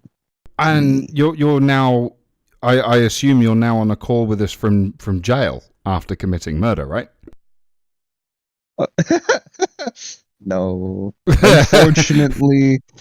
Unfortunately, You should. no. I just I hear the cogs turning. You're saying no, but you want to say, yeah, that was a good idea. So this must have been a really good friend then. at the time, and then we just fell out and then never talked. So haven't spoken to them I mean, it since. makes sense. Yeah. So you aped into crypto, made some investment decisions, which not necessarily your fault, ended up bad, and you lost friends. So your crypto journey has been pretty average, I would say. Yeah, and then from there, I ended up kind of staying away from crypto because I felt burnt, and then I kind of hopped back in around like right around when Uniswap, the big Uniswap craze happened, and I got in right around the time they announced an airdrop, and then there was just this crazy airdrop fever and these Uniswap forks everywhere, and everyone's just like, get in on this, get in on that. And then, I got a little bit of airdrops, but like, I didn't get those big numbers some other people were getting. I was getting like, oh, here's an airdrop of like a couple $100. I'm like, how do you people get like thousands? Gas fees were like, god damn. Gas fees were fucking ridiculous back then. You could pay as high as like $200 sometimes. Yeah, I remember that. It made me say there's some people, I'm sitting here making loss after loss, hand over fist, and there's other people around me making millions. I'm like, what the hell? I'm bad at this. I'm not good. And Right. I think that's when I started learning about Ponzi-nomics, and I took place in a couple Ponzi's myself, like I thought that the most revolutionary thing based off of my experience was like this, cash back for your gas type coins. So there was gas games. There was like a handful of coins where like you get like 10, 20, percent cash back on your gas, depending on if you're staking these coins. And not only do you have to purchase the coins, but there's like an entry fee that you pay for staking. So every time you come in, it's like you're basically just paying for the rewards for the people before you. And I didn't Yeah, I didn't realize that, and then luckily, luckily, I had a friend who was smart enough in the space who at least like in economics who like taught me he taught me a bit, and from there I stayed away from those coins. I did make a little bit of money. I made like $200 off of it, but like after gas fees it was probably like, 40, $50. So I'm just curious. Were you one of the guys in the Telegram chat after a Ponzi rug happened, where you're like, "It's going to be fine, buy the dip," or were you the guy that was like, "Well, rugged again"? Rugged again. Yeah, because it always confused me when you had people that were like, like it's just rugged. It's just gone from whatever it was to like -1, right? And there's people still sitting there saying, "Buy the dip. It's going to be fine. Wag me." I had that mentality when, who was it? Vosscoin had made a video about a very particular cryptocurrency, and it was like, it was kind of it was a fork made by a unknown developer, and that fork was a fork of fuck, what was it? It was like one of those old staking, like Curve, but before Curve. What was it called? I don't remember No idea. exactly. I remember putting in like $50 and it turned into like 15,000, but Holy it was it locked for a period of time. So it was like until that time came up, I couldn't pull out, and there was probably thousands of other people before me. So like by the time it unlocked, my, couple $100 that I put in that turned into a couple, good number of thousands, went to zero. And I learned that the developer themselves was one of the first people to stake on their platform, and it was really shitty. So I started getting into at least like reading smart contracts to like verify certain functions, and that's what I ended up getting into, this token called Wise Token, and it was the first token that for me, the project leaders didn't rug it. It was kind of like a verifiable proof thing. Their staking mechanisms actually came from like, real economics, because it's like a inflationary coin with a deflationary mechanisms. And that's actually how I met people on the team of Son, was that from Wise Token. Our developer is actually the one who wrote the code for Wise Token. He's also wrote a little bit of code for Bitcoin. And then our, I guess you would call him, because he has a few roles. Devin has the role of being one of the business development leaders, but he also kind of has the role as being the money management and finance as well. And he also came from Wise Token. And it's kind of funny because like there's like 3 people on our team who came from Wise Token, and the way it worked out was like I was just a big degen at that point in time and believed in like the staking mechanisms. I believed in the project, and just over time, as those people left, as Aaron, Devin, Garrick, and everyone who was involved left, it left the founder of Wise Token up to his own devices, and he just didn't bring on the best people to market it, and it just kind of somewhat died. Even though the project had like a good vision, it just never really picked up enough traction to be anything more than just like, another crypto during that time, It seems to be quite a familiar story. You end up with some, really talented people, and just doesn't really kind of pan out the way people want all the time. But I guess it's kind of true in crypto as it is in real life when you set up a business. What is it? What is the actual statistic? 95% of businesses will fail within the first year. And I think with the amount of people creating, in crypto, it's inevitable that there's going to be similarities for, various reasons. I just think it's funny that we just had Aaron on Wednesday, or not Wednesday. What's today? Last week? I don't even know what date it is, man. We just had him on Coffee Converter. We just had him on for the Arts and Awareness thing. That was Friday or whatever. Yeah. That was awesome. Dude, he wrote on Bitcoin. We had to do it on our podcast. I wrote on Bitcoin. I think that's pretty fucking cool. I'm sorry. I'm going to nerd out from that for a second. I apologize. It really is. I found out from Rugless the other day. That's... So how did you end up with San then? Like, did you what kind of like relationships developed? Like, clearly with all the people who came from Wise, and then now that are together at San, how did like that come together at San? Well, even for you.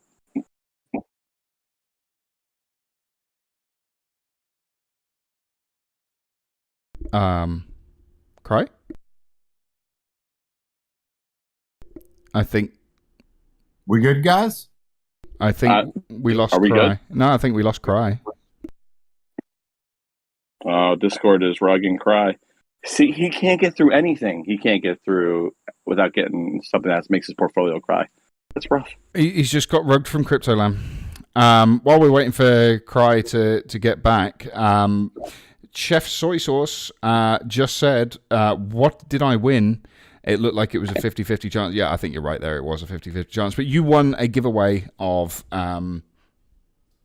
Priest knows the answer.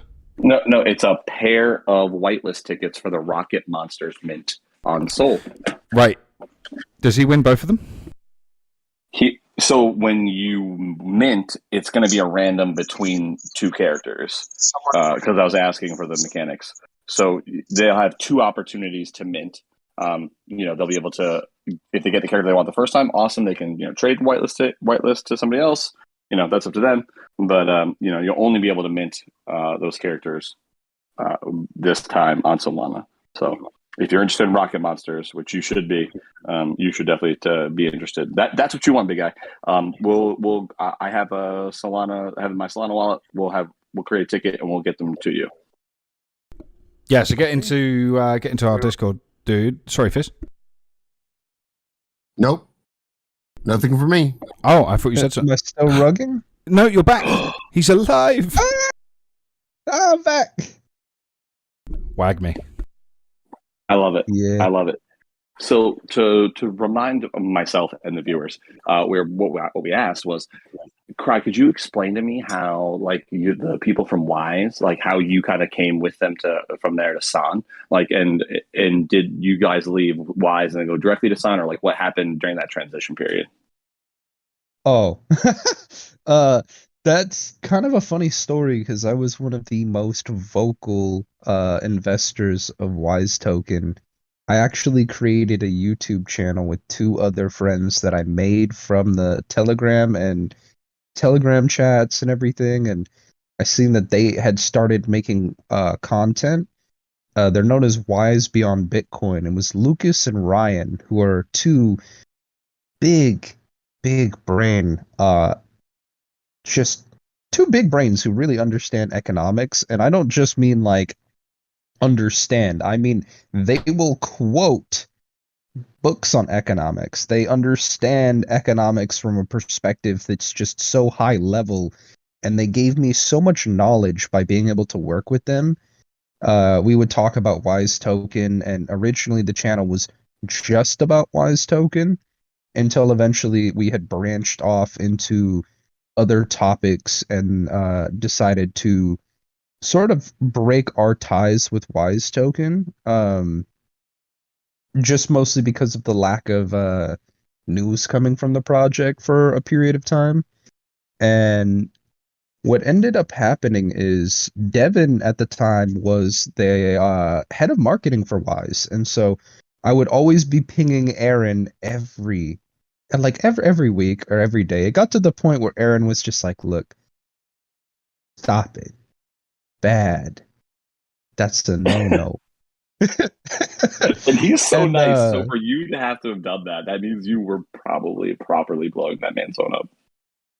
Yeah, no, I was properly blowing that man's phone up with ideas about like, gamification and what we could do with Wise Token, and it had gotten to the point where like I basically talked to everyone on the team.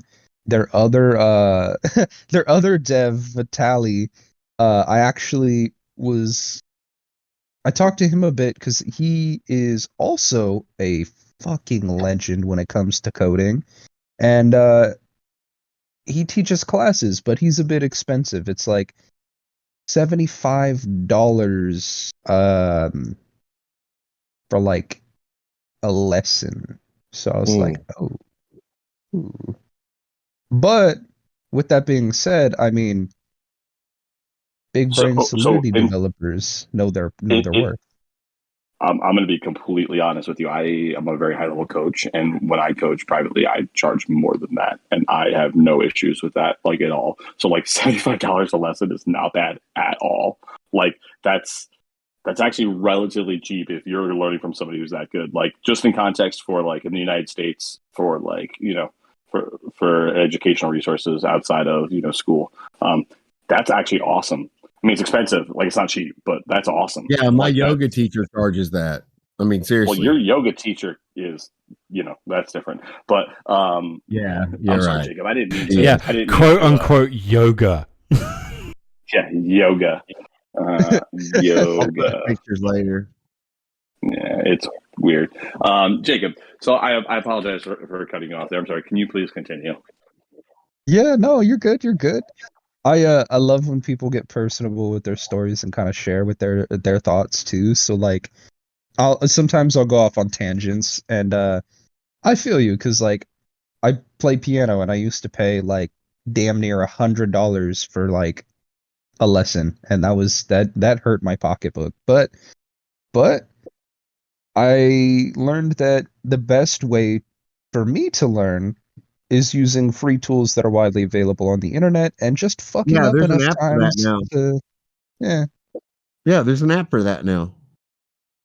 Yeah, and same with crypto. Like they have all kinds of free tools that you can use before you start paying these high prices to be able to get into things. So like the way that I was able to learn about smart contracts and coding, and just from a real basic perspective, because I never stuck with it and took it too far, was there is this program called Moralis that is actually started by Ivan on Tech that's pretty goddamn affordable.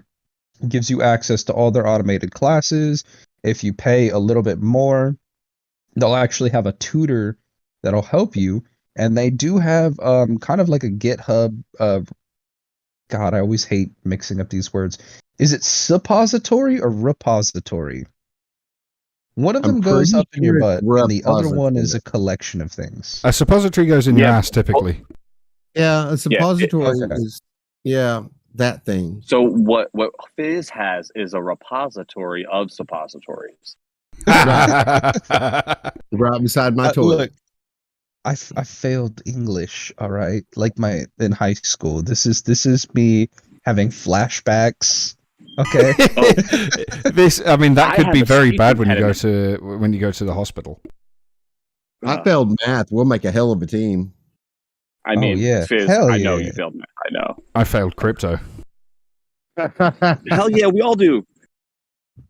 I feel like but it's a really shitty platitude to end up saying, but like you only can achieve success after failure.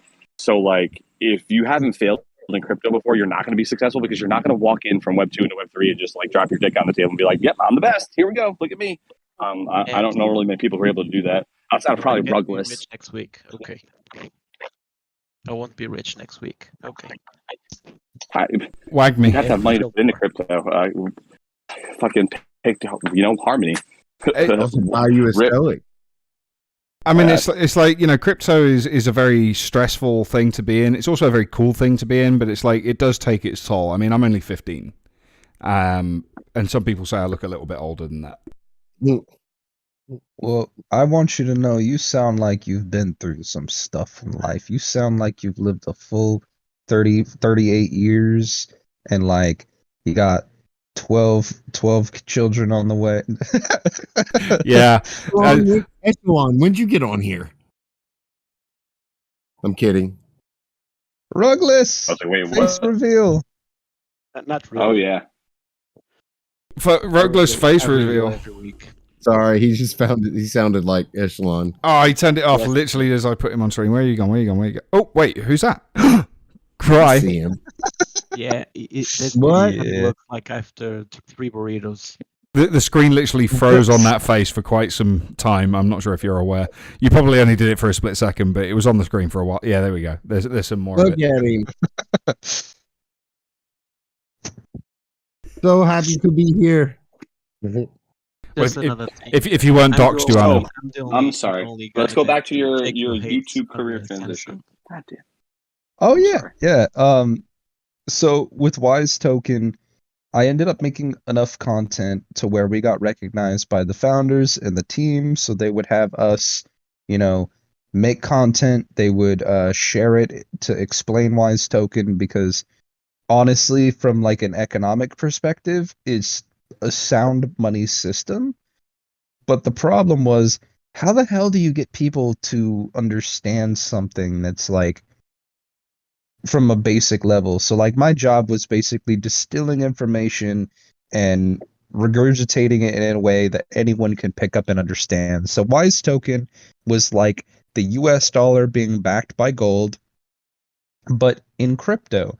So it was a token built on Ethereum using smart contracts that was backed by an ownerless pool of liquidity that was permanently locked on Ethereum. So it was like the equivalent of the US dollar being backed by gold. But we were backed by ETH. And so as the price of ETH like pumped and then dumped, so did the price of Wise Token because they're correlated. And you'd always get it's a rock. Like, excuse me, sir, but we're only, 20% above the floor price of how much Ethereum that we have, relatively speaking, depending on when you got in on the project. If you got in on the floor price, then you can only lose 20% of your earnings. And it was a pretty sick mechanism to have like a fail-safe where that like even if the project fails completely, that depending on when you get in, like you're still not gonna ever go down to zero. You'll lose money for sure, but like you just, that safety mechanism is what really made me feel safe in crypto in a time where Ponzi's were rampant. I was asking, are you describing kind of like a grayscale for Ethereum? Yeah. Okay. And so from there, me and Devin, the head of Wise Token, became pretty good friends because the reason why they had partnerships with like Harmony, they tried working with Harmony once, and it was a fucking massive headache because Harmony, they're not great about like supporting the projects that are building on them, at least at this period in time. Whoa, whoa, that's quite an accusation. Wait, I've never heard that. I've never heard this. I have to be polite now because I work for another blockchain, so I can't say anything mean, but I've never heard that story before. It was at that point in time.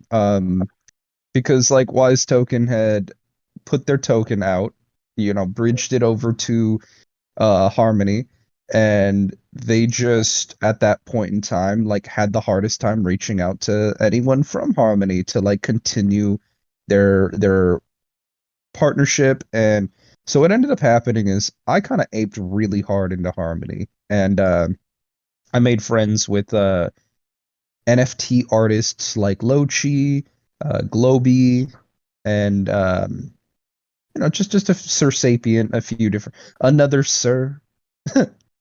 Another Sir. And no relation whatsoever. What's his name? No relation. So rugged more on average. No, Sir Sapien, because I don't know. Maybe he likes snakes.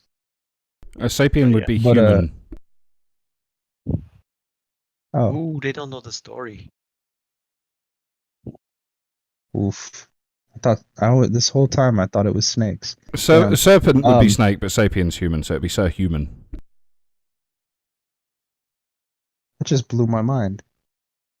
Yeah, Andy does that. Have you seen him in his new T-shirt? Wait, and Yeah, I you trust said you're him more. 15? Huh? Yeah, he's only 15. Yeah, I'm only 15. Yeah. Yeah, completely You do irrelevant. really good in school, boy. Cause like, don't look at me. Look at me. Look into my eyes right now.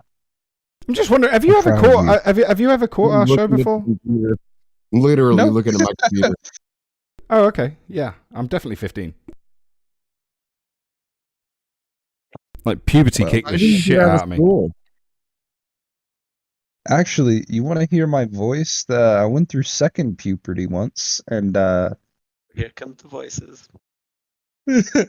we'll save that till after my story. I want it to be a grand reveal. Let's do that after the giveaway for the NFTs from I don't know. Should we do the second water break real quick, and then we can delve into that No, I weirdness? want the story. I think this one is gonna go long.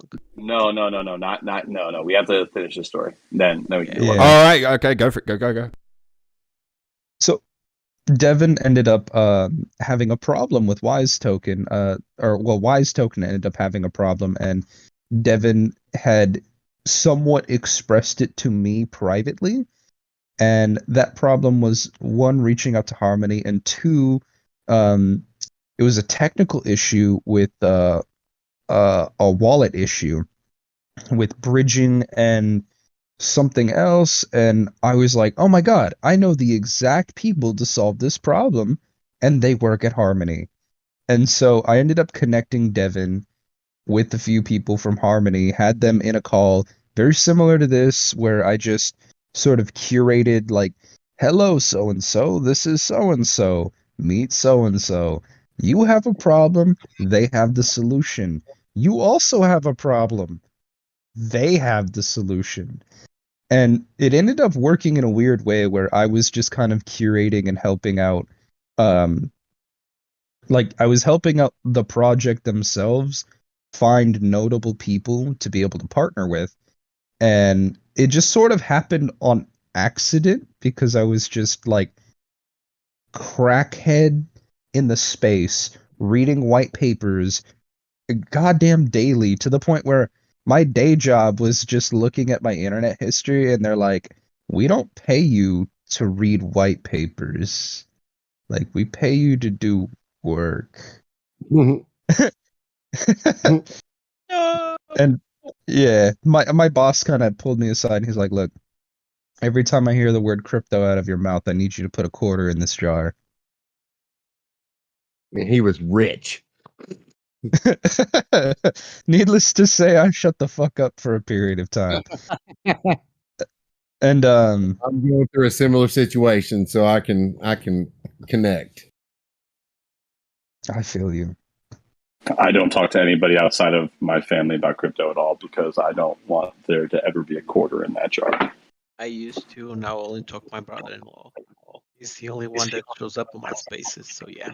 My It's okay. fiance and I have ever Well, my fiance and talk I to have them. only ever spoken I've about learned it my once, lesson.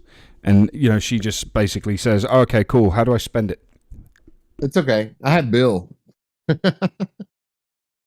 One of the things that ended up happening was for a period of time, Wise Token had that kind of decent relationship with me until like they had started going like MIA and less updates. Devin ended up starting his podcast called Specific Knowledge, where he just talks about crypto from a very entry level point, explaining NFTs and explaining cryptocurrency and just everything from a real basic level. So we were trying to do the same thing we were doing with Wise Token, but just with the space as a whole, like trying to educate and share that knowledge. And so what was nice about it is I kind of fit this role of like Okay, my brain is big enough, slightly enough to understand these concepts, but I got tiny brain when words come out my mouth.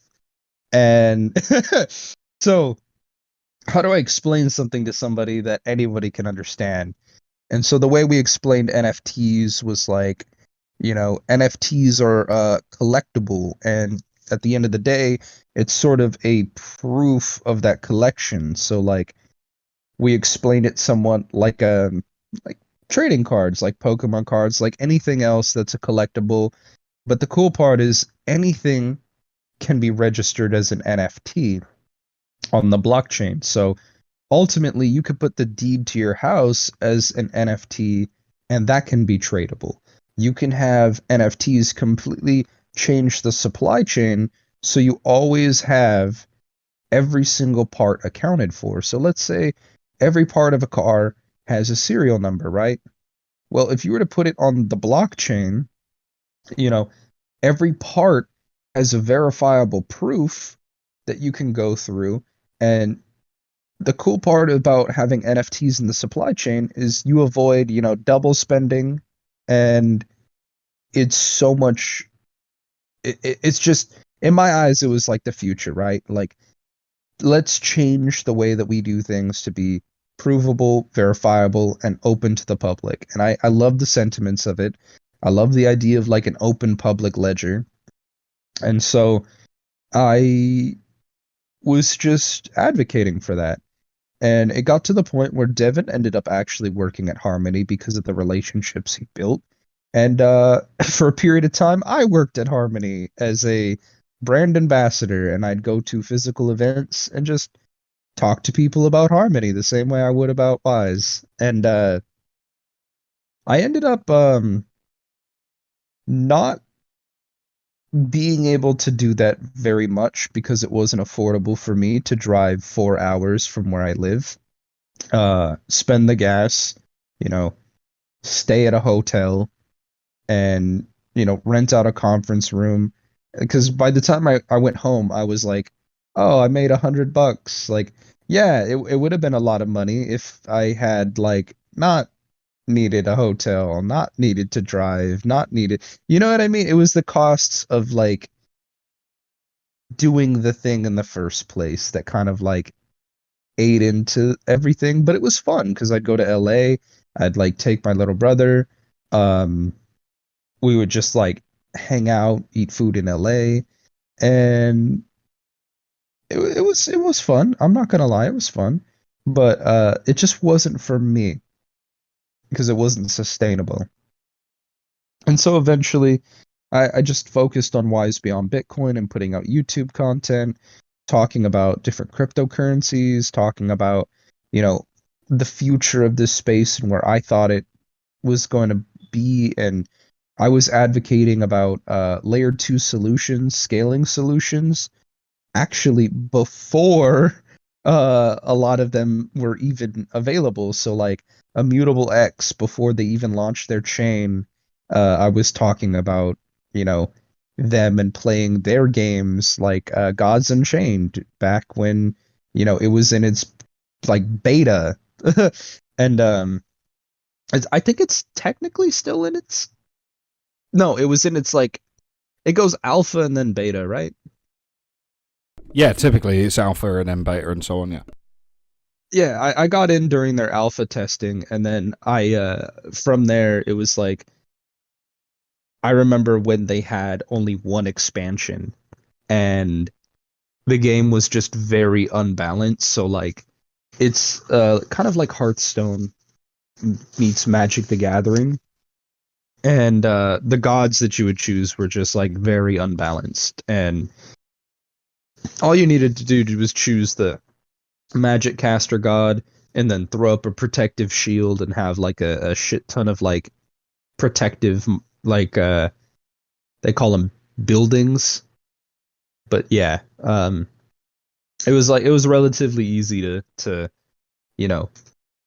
kind of climb up the leaderboard. And so I ended up playing games like that. I ended up kind of expanding my overall knowledge in the space about layer 2 solutions, scalability solutions, the blockchain trilemma. Anyone who's unfamiliar, the blockchain trilemma is the problem that all blockchains have. And it's the kind of think of it like a video game stat, right? You can only level up in 2 places, but there's 3 stats on the triangle. You have decentralization, you have security, and you have scalability. Decentralization, is that core ethic of crypto that I feel like we should always have. And security is extremely important because if you're decentralized and scalable, well, then your security suffers. If you're, super scalable and secure, well, then you're not very decentralized, which can lead to problems, that ultimately even kind of push back a little bit on security. And you can take a look at like some of the problems that happen with other chains. So like, I'm not going to out any particular chain. Is anyone here a fan of Solana? It's all right. Okay, so I'm going to explain it like we've had some projects from Solana, so we love you, Trek. But this is his opinion, not ours. You say whatever you want to do. We don't care. Okay. Solana is a blockchain that focused very, very heavily on, trying to be this scalable solution. And so their decentralization suffered, which is why the chain ultimately has, shutdowns and problems and is kind of famous for it. And, you could see kind of similar things with like the Binance Smart Chain. The Binance Smart Chain is not decentralized, but it's scalable and secure. But the problem with that is like Binance Smart Chain, well, it's kind of just this VC chain that's it doesn't really stand for the core ethics of crypto, and ultimately it doesn't stand up to the test of time.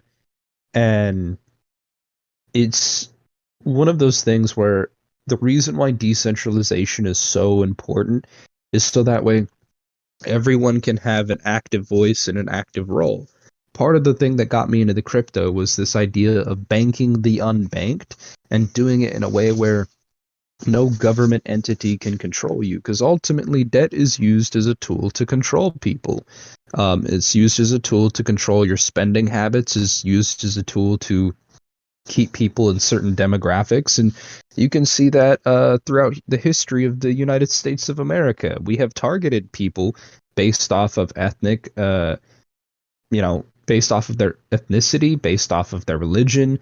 And as it may not have been us per se, like you, me, the people, but us as in the country, the laws that we passed disproportionately affect certain groups of people, and especially our financing.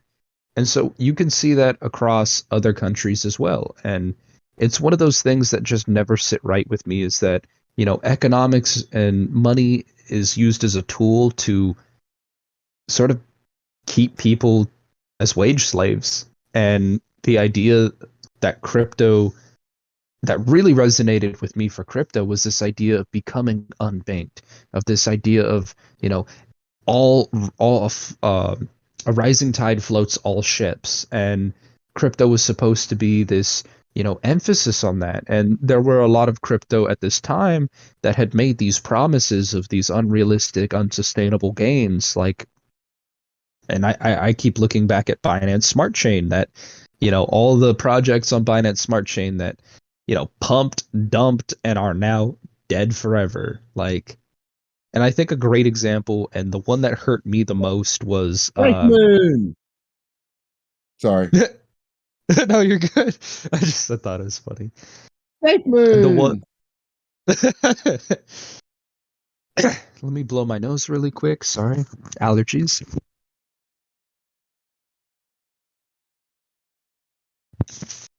The one that hurt This me the man most. comes in talking, and yeah. Keep going, please. I'm sorry. I was trying to fill that silence. Go.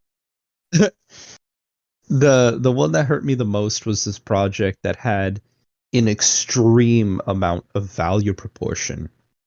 So they oh god, I can't even remember their name right now. I don't even want to tell anybody their name because they're just the biggest fucking rug that ever happened. Come Rocket. Not like the Come Rocket.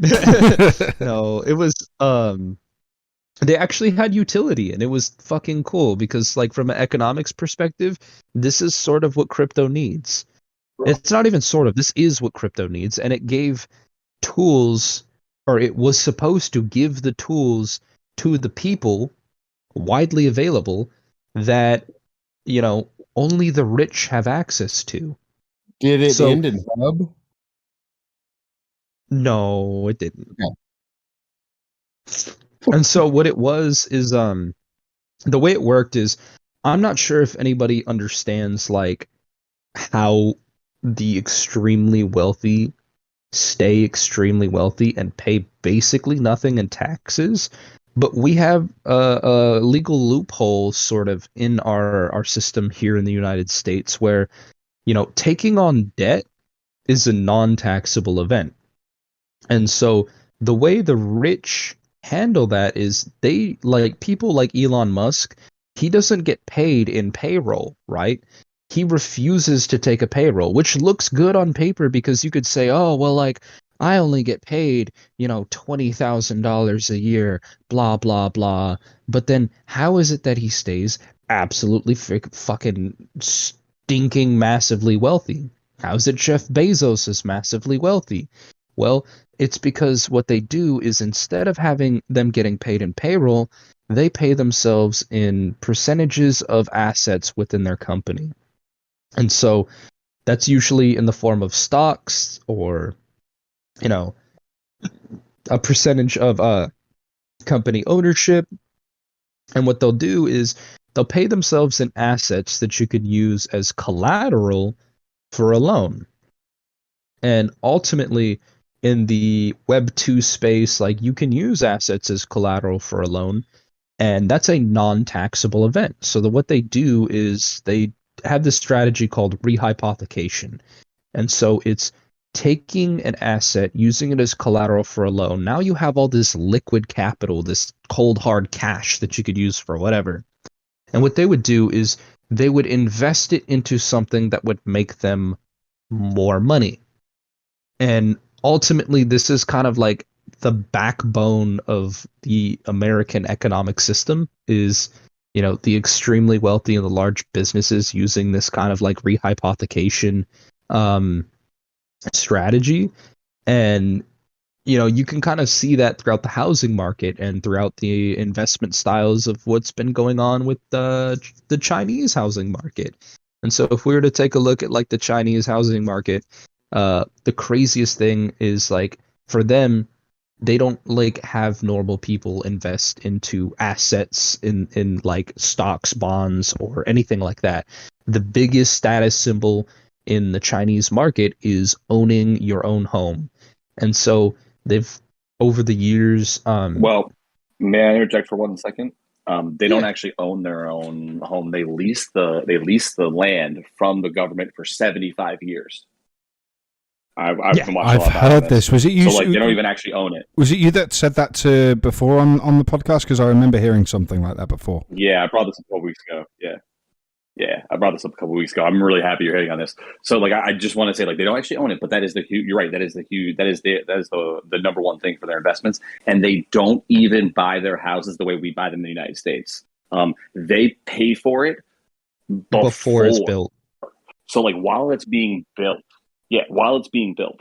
So I just want to interject there for a second, Jacob. Thank you. Keep going. I touched on this a couple weeks ago, but please talk on this topic. Please talk on this particular topic because I was going to if you weren't. I mean, if we look at the issue with their whole strategy, and Jacob, funny part, I have an economics background too, so this could be fun. When we look at what happens, right, like their entire investment strategy, like what happened in 2008, all of their mortgages, they weren't backed by and realistically packaged together in a derivative marketplace like they were in the United States. The issue is that they have no distribution of risk. So what I mean by that is, so if you're a poor farmer in China right now, right, and you want to build your farmhouse, right, because you can get a loan for it now, so you can afford to build and have some more modern, lifestyle, right? So you and your, one child, grows up, right? So you expect that you're going to live for however long, and you're going to keep paying on this mortgage, right? But your kid, like, they find out that technology is really important. So they move from your rural province to a major metropolitan hub, right? And there's a reason why majority of the world's largest cities are all now in China. So what happened is now the people who would fill the needs for those homes and the people who could be able to buy those homes from the people who are dying or, need to move for a job, they don't exist because they're all moving to the cities for jobs there. So now they have entire localities where there's just tremendous amount of risk in the mortgage sector because people can't afford to pay for anything. And like there's a whole host of other things going on with that, right? So like then there's people who can afford to pay for houses they don't even live in, right? So there's people paying, like, let's say Evergrande, right? Because that's one of the largest companies in China for investments. What they did was they were like, hey, you know what?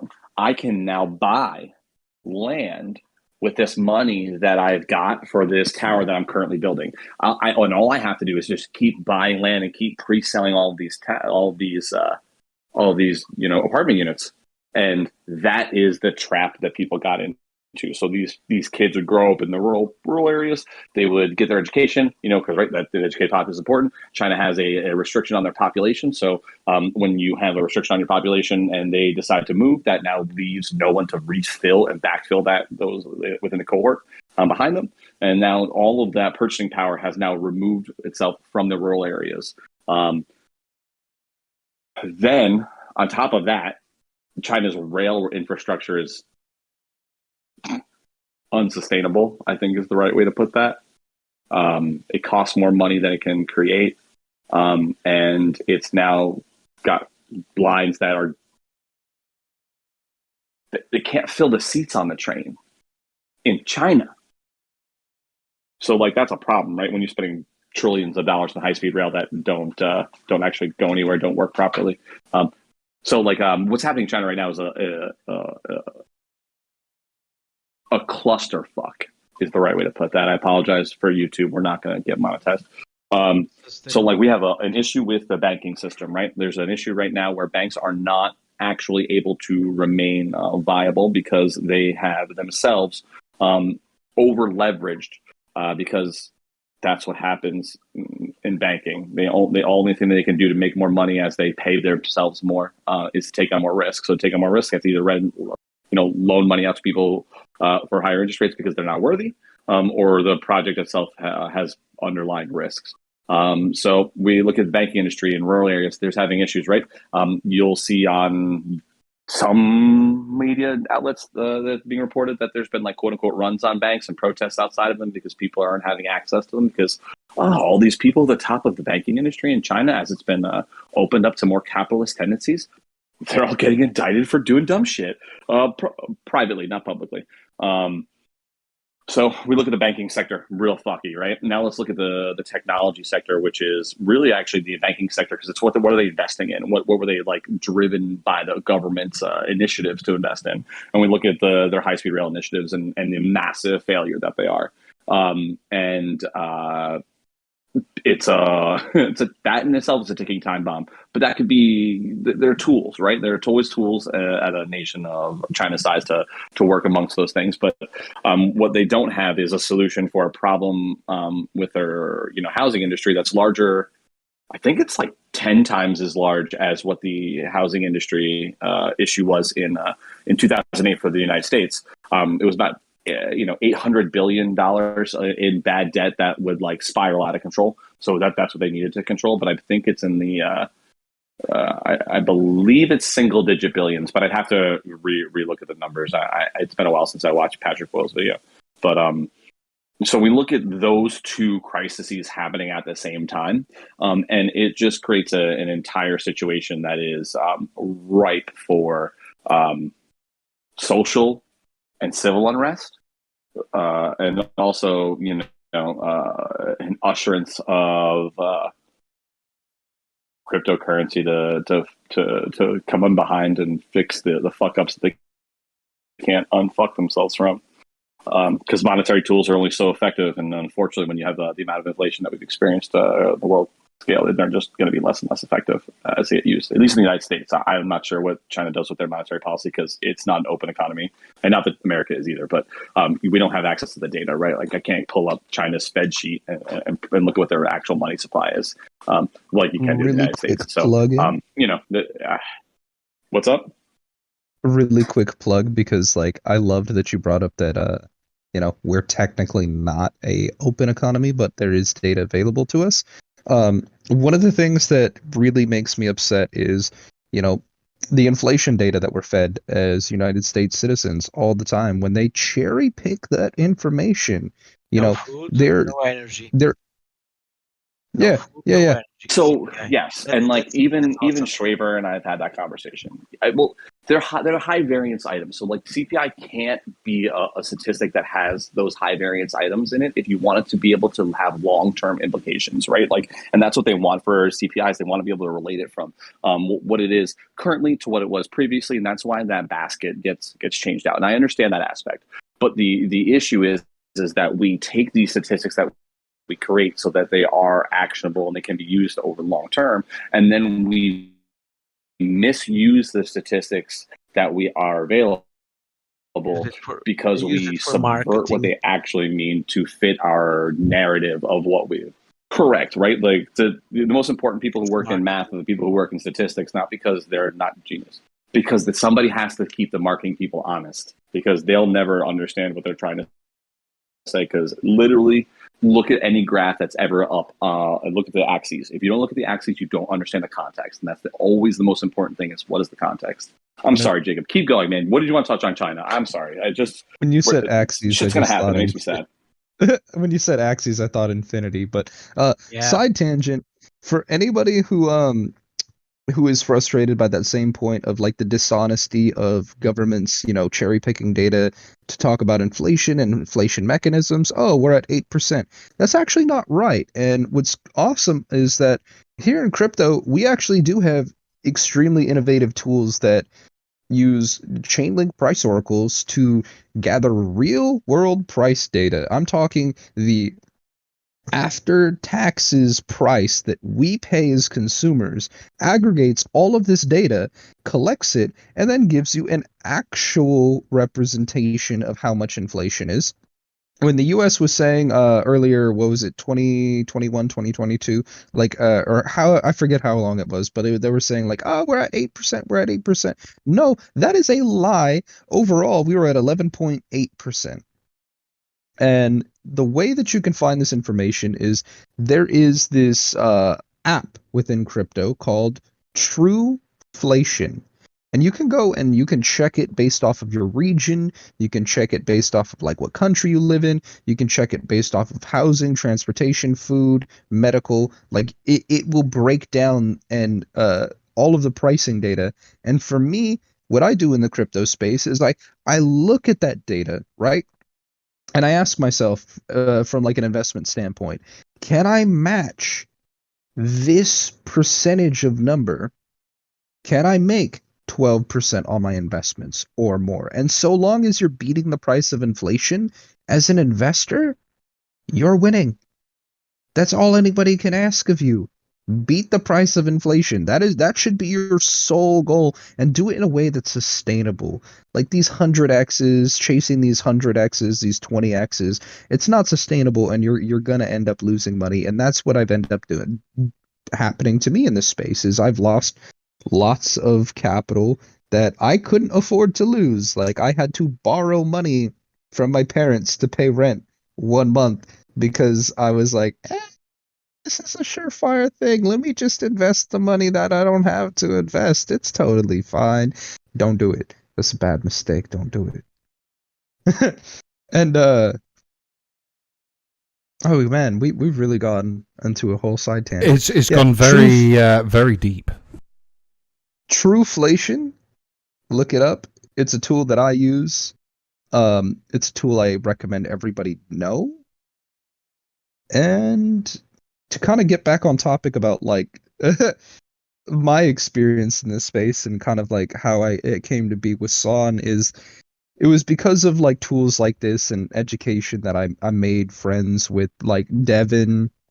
I made friends with Aaron, and relationships developed, and I ended up investing into an NFT project called Oniforce. And so Oniforce is this profile picture project that was started by I'm Complex, and Kaku, the head of Son, actually used to DJ and do like little live like events via Twitch for Oniforce. And one day Devin kind of pinged me. He's like, "Hey, I know you're a big music head and you're really, really like big into audiophile stuff," because I love music. I absolutely fucking love music, and money is of no object when I have a hobby. So I have spent a good amount of money on audio equipment, and yeah. So Devin ends up hitting me up, tells me about this project, gives me the background, tells me who's working on it, and instantly I'm sold. I'm like, get me on this fucking project now. Like yesterday. Why didn't you tell me the day before? Do you do any Did I do any what? festivals like Bonnaroo? Do you like festivals? You're rugging for me. I can't hear you. Yeah, you're going. Do you like music festivals? Oh, absolutely, yeah. That was it. Love it. That was my question. Oh, I thought that was going somewhere. No, I'm wanting to know which ones you've been to, like Bonnaroo, Coachella, like. Well, I mean, sorry. Go ahead and answer. I live in the California area, so usually I would just go to like the Santa Barbara Bowl or like, shows in LA. As far as like real big massive festivals, I've only really been to one, and it was an experience for sure, but I will say like I just don't like going to festivals alone. I need like friends or something. I'm not, you know. Going to a festival alone is a little bit like wearing a COVID mask while you're sitting in the car. It's on your own. It's like it's like wearing a condom, but you don't have a partner. Yeah. Well, I mean, that could be posh masturbation, really. But it's interesting concept anyway. But yeah, no. Practice, right? Yeah, well, talked about comedy is what? Repetition. That's what it is, guys. That's what it is. Comedy is repetition. You weren't here for that part, Jacob, but we said that a bunch earlier when we were waiting for our first guest. Yeah, so that'd be a nice little segue so we could stop that. I guess the key takeaway from that, Priest, is that the key to comedy is repetition. But the main point here is that we do need to wind down, unfortunately, and this is an absolutely amazing conversation, and I love kind of sitting back and listening to this. Is why I haven't been saying too much, because I am genuinely interested. Like, I know nothing about this stuff, but I love listening to it at the same time. It's kind of weird, but I guess He even talked about ZK, man. Well, we can bring you back. Oh, bring it back. Sing it back. Bring it back. Bring it back. Absolutely. I think we need to have a time where we schedule that we understand it's not going to be 2 hours. Like, I tried to say that earlier, Jacob, because there's stuff that you talked about in public that I want to ask questions about we haven't gotten to yet. And I'm like, this is going to be like a 3-hour conversation, even after this hour. Easy. Yeah. It's just so much fun. It's just so much fun hanging out. Well, I mean, you for sure, you need to come back if you're willing to come back to this madhouse. But you're very welcome. I'd be willing to hear your beautiful voice anytime. Oh, thanks. God. Oh, you should see him. You should see him. You like? Oh wait. Right? Speaking of beautiful voices, let me prepare you for something you're not ready for. I'm gonna drink a little water, clear my throat.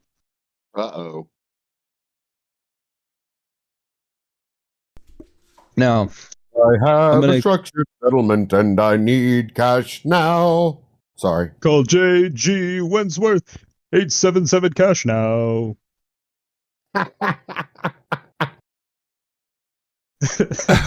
What's happening? I don't know. By the way, I sung American that thing muted. I'm totally so wouldn't glad that I was understand. muted while I sung that. Oh man. I have a question. So I don't know where everyone's located, but you've seen Family Guy, right? Uh-huh. Yeah, I'm part by You've- Meyer. okay, and you've seen King of the Hill, right? Mm-hmm. Oh, Bobby, what the hell? Okay, Bobby? okay. I've got a little thing for you. Hey, Peter. I'm gonna need back that lawnmower.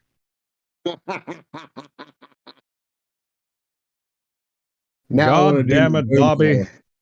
Boy! That Them boy boys ain't right, I'll whacking tell in you my what. shed. Them boys whacking in my shed.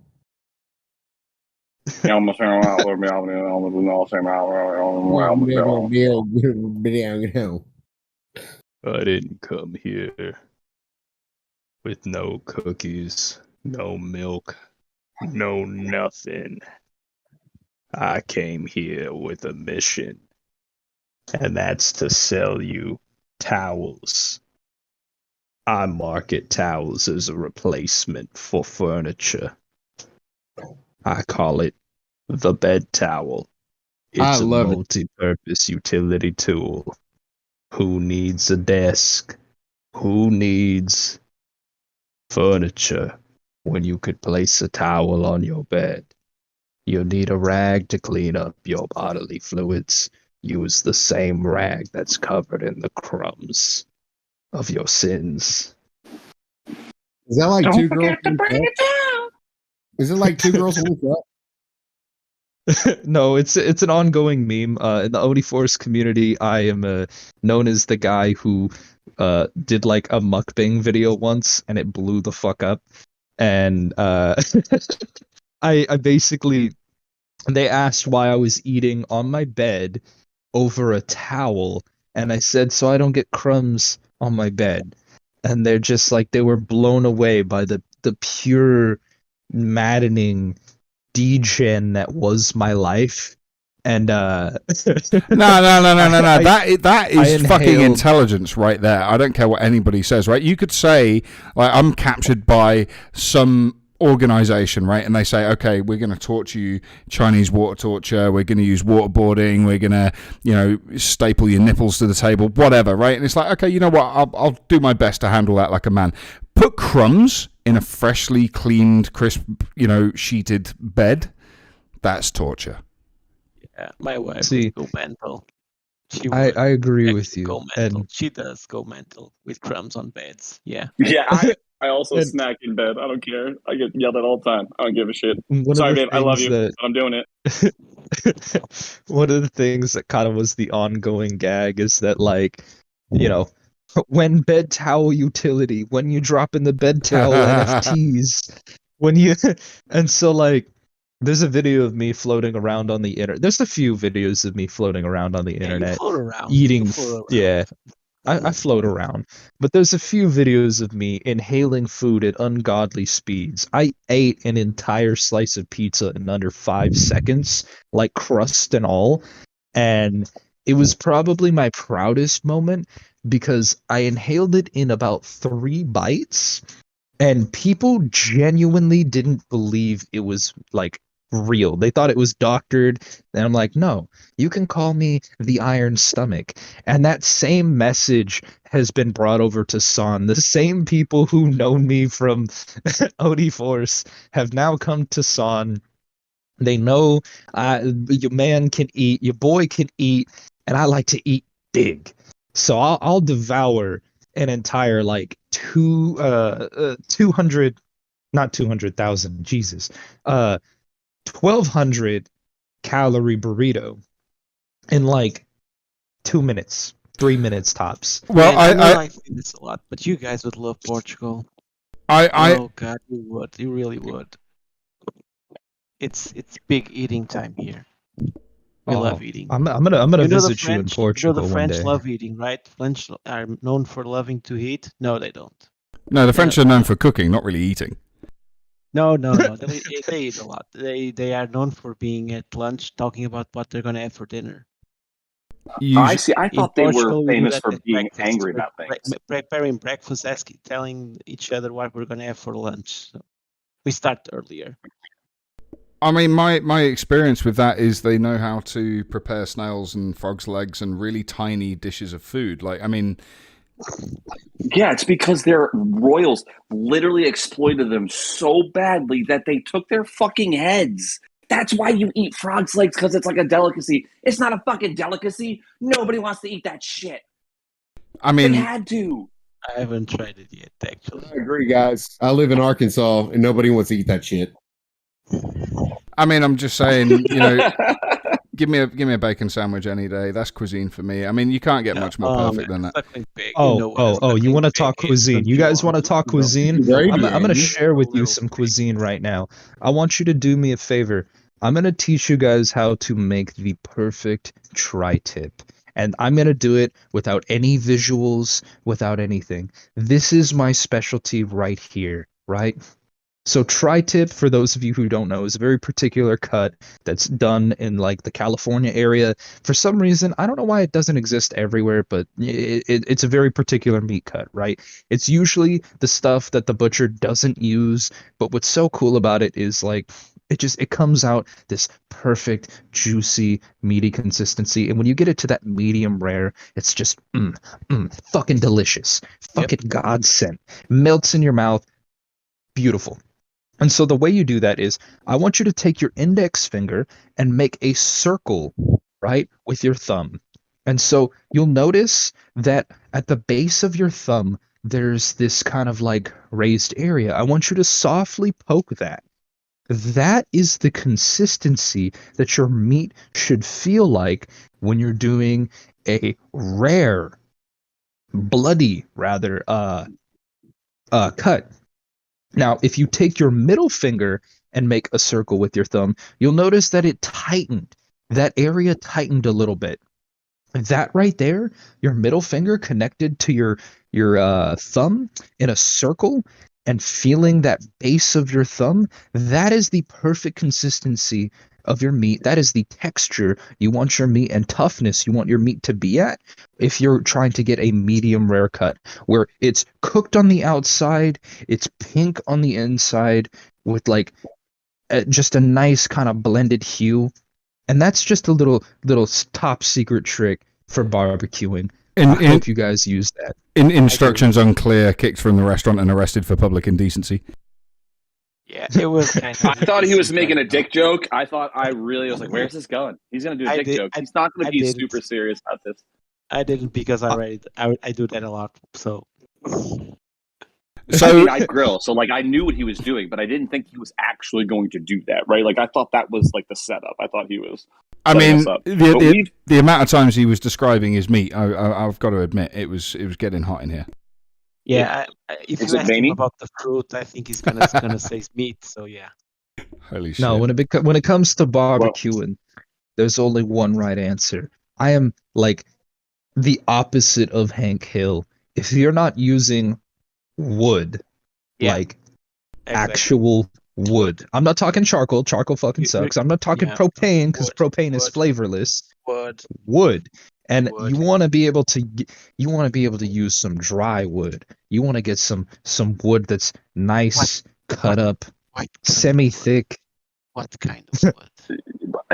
I like to use. Correct. I like like to. in the I United swear. States, that's real expensive, bro. What? You kind of have to balance that, right? So like, I you can use swear by jumbo oak. lump charcoal. Ugh. There's You and I so need to have much. a conversation about this because I disagree with you wholeheartedly with your wood choice for smoke. That I like literally need to take a step back. But we can't have that because we're already half hour. No, over. hold on. I believe that red oak wood, specifically red oak wood, gives it this nice smoky flavor and consistency that's just, it's unfounded. And here in the area where I live in, it's like red oak wood is kind of like this fucking delicacy where if you're trying to like buy red oak wood by like the truckload, you're gonna be paying like $300 to $400 for like a regular tail bed. Like it's expensive as hell. But what's cool about it is I had the very unique situation growing up that my dad just knows he's got the connects for the wood. You feel me? He's got the he knows how to get a man's wood. Getting out of control. Yeah, we need to wrap it up. I don't know. I don't know why this podcast ends up bringing so much innuendo. Because we're all idiots in the long run. That's why we're in crypto. We're smart, but we're idiots.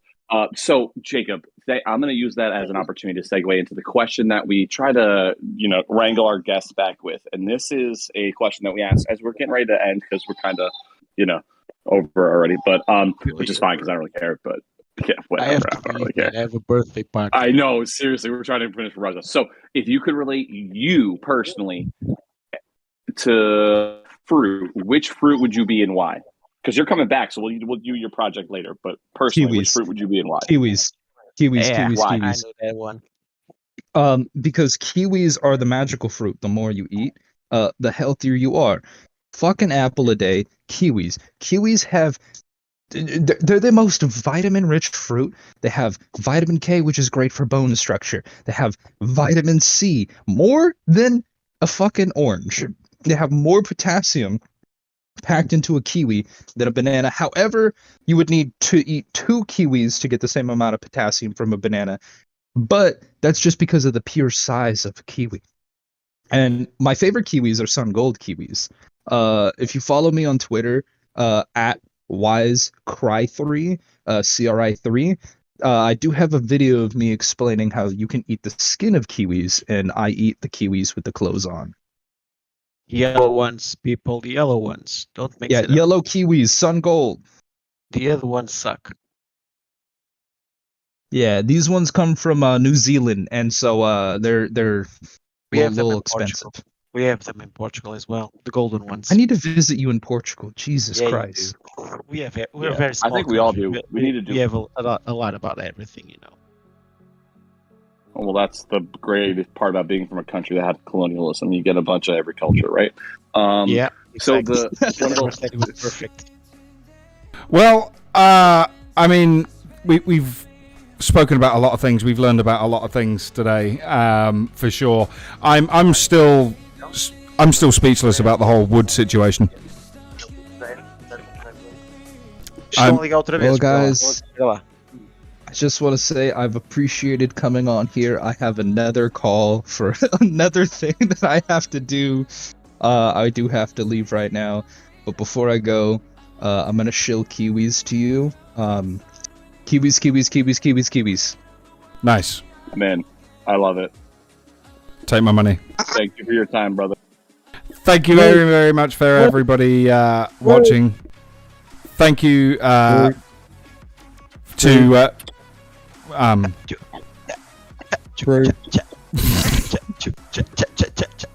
what's happened today? Fruit. Indeed. Jacob needs to leave because he has to fix the clock. Oh no, we lost him. He has to do the sound. He has to be there. He's usually the host. He has to be there. Yeah, he's the host. He's I late. tried to screw him up as much as I could. So let's just go ahead and say goodbye, everybody. We're out of here. Thanks everybody for watching. We will be back on the next show, which is, what day is it today, man? I'm the same as you, Priestley. I lost track of time. Friday. Wednesday, dude. Friday. 2 days. It is Omega. This is gonna be awesome. Ooh, We might have some shit, music. yes. That's going to be a good one. They just launched some music. Beaks love as his music producer. It's awesome.